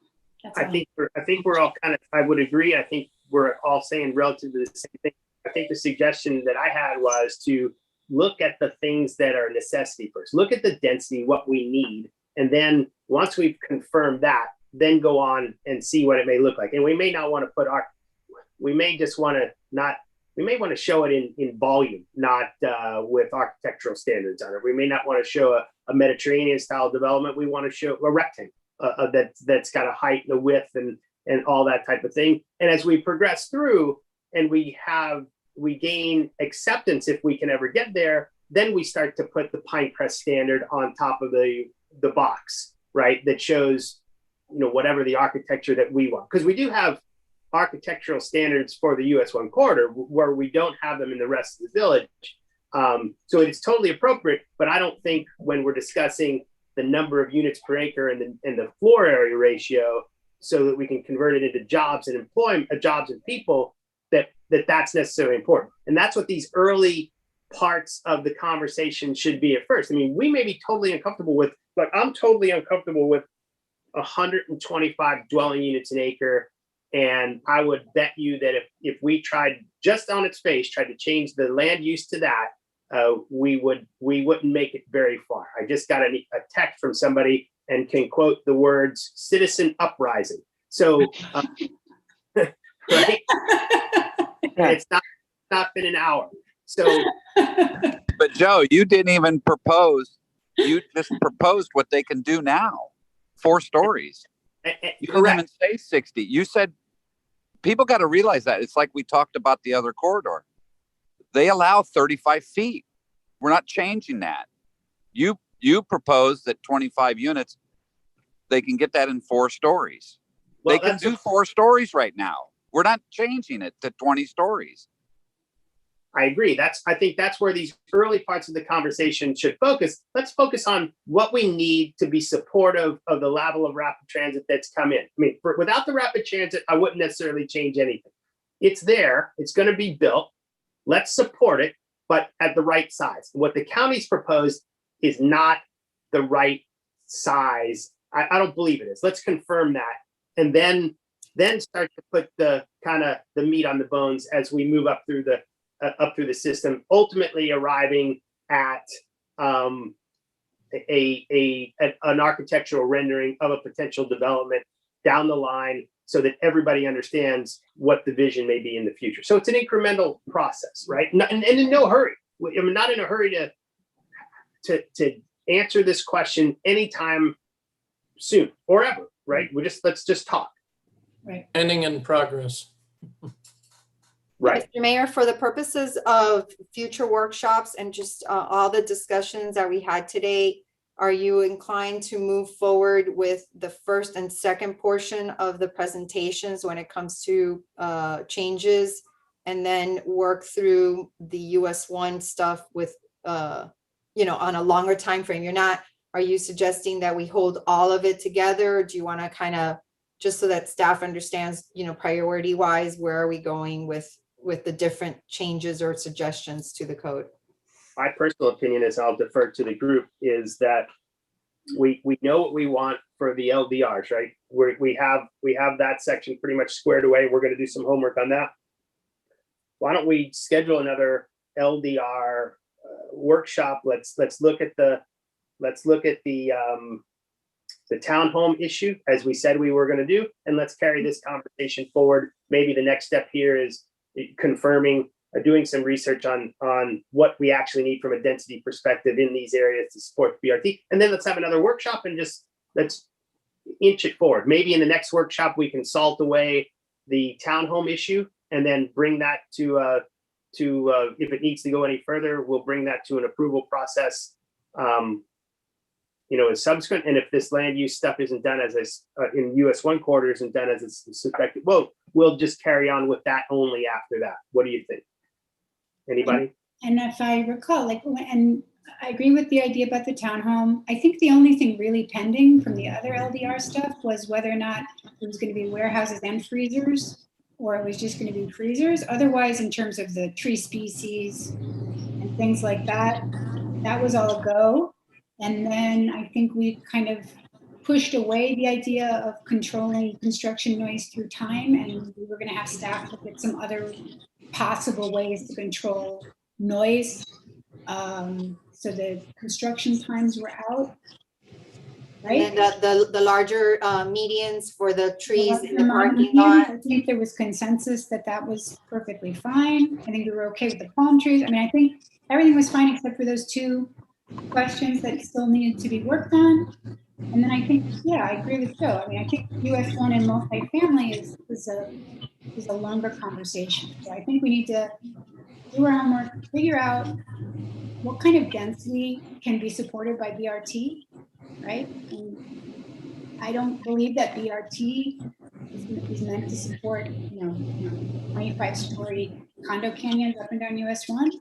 And as Joe pointed out, between 25 and 36, it sounds like it might be the sweet spot. Figure out how big in terms of mass a 7-acre parcel with 25 dwelling units on it tends to be at an average sized apartment, right? In South Dade, however large those tend to be. I mean, what a developer think would be a developable unit size in the village of Pinecrest, right? If a developer is developing in Olmsted, they've got a whole different unit size, a whole different price point for the development. In Pinecrest specific, next to a transit center, maybe something completely different. It may be a 2,700 square foot unit, right? Costs $3 million. Yeah, exactly. So I mean, tell us what they're willing to do. Right. I mean, I think, yeah, I think Pinecrest in particular, if you look at the small amount of townhouses and multifamilies that have gone in, the price points are, the units tend to be significantly larger than average. I'm thinking French Village is, these are almost 4,000 square foot townhomes. They're house size. They're larger than many of the single family homes in the village. Here in the reserve, the condos are 1,800 square feet, larger than average, right? And I think the largest ones are 2,000 square foot. So again, they're small home-sized multifamily dwellings. So the idea that somebody would come in and be putting up, 1,000 square foot apartments stacked on top of each other like Legos probably doesn't address Pinecrest's housing market particularly well. Katie, Shannon, anything? I think we'd have to hear from a developer, right? Or somebody who's in the business to give us an idea. I agree. What's palatable. Right. I do think that, but I think it's redundant to say this, but I don't think that there's an appetite in Pinecrest to develop anything like we're seeing north on US 1, but I don't think anybody's suggesting that. Right. So I just think that we'd have to find out from a developer what could be done. I mean, what is 25 units on a 1 acre? What does that translate into per unit? Mm-hmm. Yeah, I think that's where we would get into the volume range, right? Once we knew the size of the property, a developer comes in and tells us what type of units may be marketable here, not only to satisfy Pinecrest, but to satisfy the transit users who would theoretically be using the development. And then we can start to develop volume and then put skin with. How do we go about incorporating that discussion into our next workshop so we can make more educated decisions? I don't know, well, first at the next workshop, I would imagine we start to look at the county's projections for what type of density would support a BRT level rapid transit and confirm what the number would be, 25 to 36 units, or is it 36 to 60, whatever the number is, we confirm that and start with the base. And then we have some then we can apply that to the parcels that we're talking of, the land areas we're talking about, to see how many dwelling units that would result in. So. Right. And then Mayor, we can't hear you. You're gonna have to turn off your video. Sorry, can you hear me? Yeah.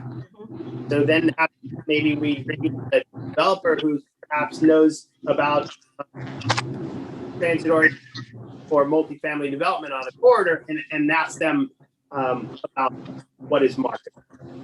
Just as an education. I think, in terms of an assignment, is this what you're asking for? I mean, staff can easily take the amendments we talked about this morning, revise the draft, incorporate the RU2 duplex or townhouse issue into the regulations, allowing for buffers adjacent to the estate district, have another workshop to discuss that. And then maybe at that workshop also have some preliminary, an understanding of what the densities would be based on the county's transit planning studies that you talked about, Mayor. Yes. Joe, I would say too, from what I've heard in the industry, is that 3 stories is the most economical to build. Once you go over 3 stories, it gets really expensive. So it might be that, you know, if it's 25, that they can't even go to 4 stories because they'd almost need 6. So it might not even be that we even have to entertain that. I don't know. That's why how everybody has said that listening to people who build this stuff is very important, because like I said, from what I understand and what they've told me and all the ones that I do, 3 stories is doable to build. Once you go over that, I don't know why. It may be a code thing, but once over 3 stories, it's very expensive to build. You know, this transit-oriented development issue is going to take some time to develop. I think it's going to have to occur in 2 stages. First is the land development regulations. And if you want to include the townhouses into that draft, we can do that. And then we'll continue to work on the transit-oriented development and have a future workshop to discuss those concepts. I mean, if that's what you think. I don't disagree. You know what? You've heard us talk. I think you guys are the professionals, and you know best how to do it and how to figure it out and present it to us. So I thought this presentation was excellent and informative. So why don't you just do what you're doing and figure out what you're most comfortable with in going forward, and then we can go in that direction. Oh, back on what Anna mentioned, the warehouse and freezer space. I kind of like the line that Yossi was going along. They make sure if it is warehouse where they store the Lucky Charms, that somehow doesn't turn in or can be miscalculated as, you know, patron space. Right. I like that. Yeah. Let me ask finally, I just want to confirm, you want to include the RU2 townhouse changes in this draft of amendments that we talked about initially this morning? I do. So we'll I don't know what else does. So in terms of an ordinance, it would be an ordinance that would incorporate all of these land development regulation changes, including the townhouse, allowing townhouses in the RU2 district again. Restoring townhouses to the RU2 district. Correct. Yeah. Yes. We should agree on that verb. Okay. Yeah. And then as a side, and when we have our next meeting, we'll have developed further recommendations with regard to the transit-oriented development mixed use issue. Yeah, I think that's going to be a long slog, longer than our usual annual tweak. I don't know, might be really popular. Might be. Might be. Well, from what the way you were saying, if it only takes a certain amount of stories to get that many units, it might be another one of those things, like it's not even a zone change. It's a permitted use, but it's not even a zone change, I don't think. I mean, the attorneys would have to, but I think it's like the townhome thing. Allowing mixed use residential uses in the Commercial. district. Sure. Yeah, it's not even a zone change because they can stick with 40 feet, what they can do now. I think you're going to find that developers will tell us. I don't know, maybe all the ones have told me, but 4 stories is very expensive to build. Yeah. And if they can't get enough, I think the crazy they part, won't even do it. They'll just do 3 stories. I think the crazy part, Doug, is that the county's, you know, showing on maps 125 dwelling units an acre, half mile from the US 1 corridor. Like that's like, I don't know.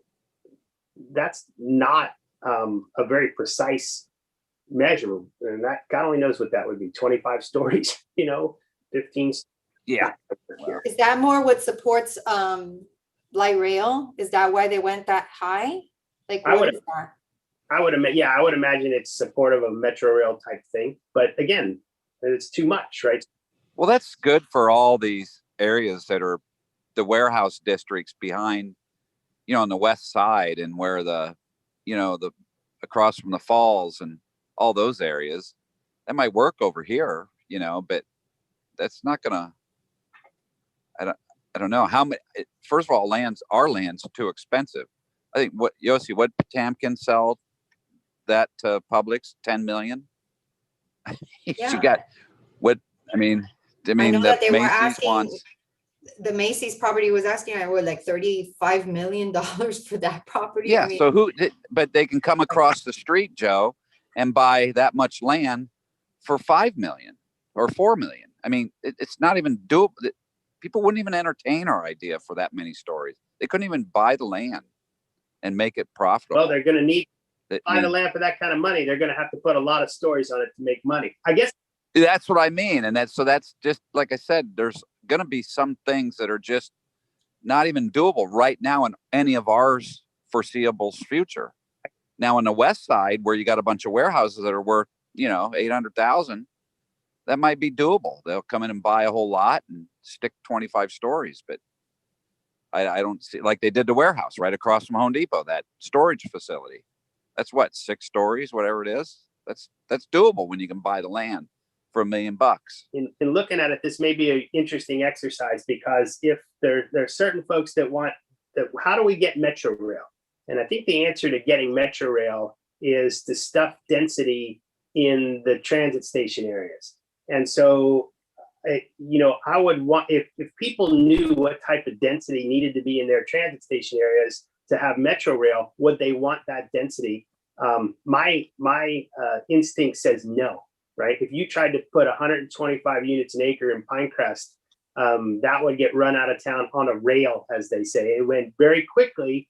And that would prove we don't want Metro Rail, right? We want, I have a feeling that Pinecrest's tolerance is for something 24 to 36 at most, which means it's a BRT place. I think Palmetto Bay's kind of already proven that already. The only one that hasn't is Cutler Bay, and they have gladly accepted much higher densities, and think they're the only community in South Bay that truly, in the numbers would be accepting of Metro Rail. So But I they think also have a huge piece of property like Southland, which is obviously very unique. well, remember, we sued the Dayland people for that development, and it's the same scale as the Southland Mall will be. So I think the other communities will likely have to go through this exercise. We might as well just rip the Band-Aid off and figure out who we want to be when we grow up. And I'm willing to bet it's a 25 to 36 group, not 125, an unlimited height. Okay, well, I think we have our marching orders. We're good. I'm hopeful that next time we have the workshop, we'll have that other report that the market study folks have done. That I can tell you, because I had the presentation yesterday. It was a 1.5 hour presentation to get through everything. So I was talking to Steve, we might want to have offline conversations with all of you to go, if you want to look at that. I don't know that you want to be stuck on a 1.5 hour presentation by this group. I'm sorry, which group? It's Business Flair. It's a company that we hired to look at our commercial corridor and identify what types of retail services were lacking in the village. Can't they just send us a PDF? They can. They have scheduled in our agreement with them, they have scheduled a presentation to the village council. Some of this stuff is really good, interesting interesting stuff. I have to tell you, it was riveting, but I'm a nerd when it comes to that, like the statistics of how people behave in Pinecrest, the retail behaviors of our residents and all this stuff. And that can actually give you good insight of what's happening along the US 1 corridor and who they're servicing. It's very different than what I actually thought. And they're it's really interesting. So here's my plea.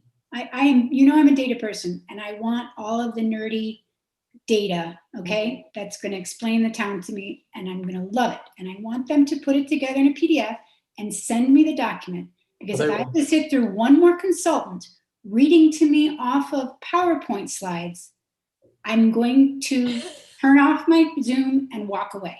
I can read. I do not need to be read to. I am an adult.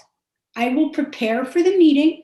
They should assume that the other 4 council members are adults who will read and prepare for the meeting and prepare a presentation which adds something to whatever they sent me previously on the PDF.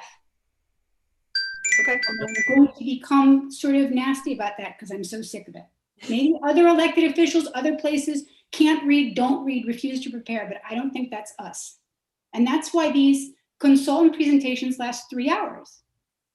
And it's just not an efficient use of anybody's time. We are all adult professionals here. If they want to read to us, they can do a video presentation and then we can have it to us before. Well, that's fine. What we'll do is we'll send the document out to anyone, and then if anyone wants to kind of sit with them, we can do those offline. Like that's exactly what I didn't want to necessarily burden all of you during a council meeting. That's why I was suggesting that offline you guys can sit with them if you wanted to really get into the weeds, but it is really worth looking at that document. So we'll send it out to everyone as soon as possible.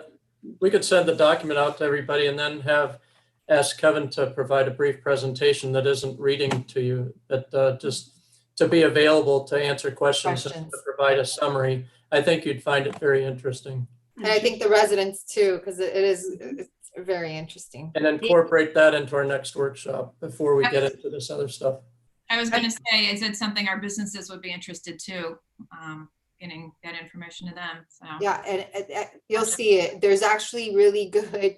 They when you bring in these consultants, sometimes they think really out of the box, but they were even looking at that one property just south of us and making that like changing how that operates and works from a use perspective and making it almost like a little downtown there. It's like really interesting the way that they look at our properties. So I think you'll enjoy that exercise, especially the mayor, because he's a planner and he gets all that. I don't mind if people read to me. But it puts me to sleep. Make sure it's a good book. Duly noted. I think Mitch has to get off soon, so. Yeah, Mr. Mayor, before you all log off, just a couple of housekeeping items.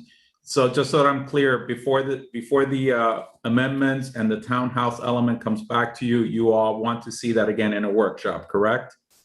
Yes. And do you want to schedule that workshop at this time, or you want to wait on staff to make the changes and come back to you? What do you want to tell us how long it will take to make those changes? I don't want to force you, and I know everybody's busy with regular work. I've scheduled a little bit of time off in the month of March to visit with my one son and my daughter. But sometime mid-April, I mean, we should have something for you for sure. It's not going to take that long. Okay, we could then schedule it at a later time. And then second of all, as a reminder, you all have another workshop next week back on the strategic plan. That's on March the 16th at 9 a.m. And I'll of course send you an agenda for that in the coming days. And then finally, tomorrow, of course, is March 12th, the village's anniversary. The mayor will be visiting all of the departments tomorrow, delivering cupcakes and swag to our employees from 9 to 11. Any of you who wish to join him are of course invited to do so. We'll be at Village Hall from approximately 9 to 10, and then at the Gardens from approximately 10:15 to 11. So any of you that like to join us, he's just going to, like I said, give out some cupcakes and thank everyone for their service to the village. So you're welcome to join us. That's all I have. Everybody come, because there's nothing better than Guido's cupcakes in the morning, first thing in the morning, 9 o'clock. 9 a.m. cupcakes. Where are we beginning this peregrination? Village Hall. Village Hall. Village Our Hall. first stop will be the police station. So, and the cupcakes, yes, are delicious and very aesthetically pleasing, I'm told. This is like a progressive. Are we getting mimosas or something at each stop? Coffee. cupcake and 25th anniversary swag. That's it. No Okay. coffee? Yeah, we'll have coffee available if you'd like. Okay. And Make the I'm with- call. will What's the be, di- Are you sending an invitation, Guido? For tomorrow? Yeah. I can send you one if you wish, but I pretty much just divided everybody. I will. Go up if you want cupcakes. Village Hall. it's 9 Village Hall. You wanted something more formal. He wants it in writing. The man's a lawyer. I get to the printer this afternoon and get one printed for you. I never remember to do anything unless I have it in a calendar invite. Coral Gables. This isn't Coral Gables where we send written invitations to shit, Mitch. This, Bingo. You did it. There we go. I thought we were going to get through this meeting, but nope. nope, we haven't done it yet, I don't think. There you go. You did it. I'm gonna text you to remind you, Mitch. All right, thanks. The strategic master plan workshop next week, I am finishing up the draft document that I promised. I should have that to everyone by tomorrow. And just remember the homework assignment to think about the dashboard, measurable stuff. So just think of that, but I'll send that out before end of day tomorrow. So you have the document so far, what it looks like. Okay. Thank you. Okay. All right, good work, everybody. Wow, we're doing. Thank you. Good job. Bye. Thanks, everyone. Thank you.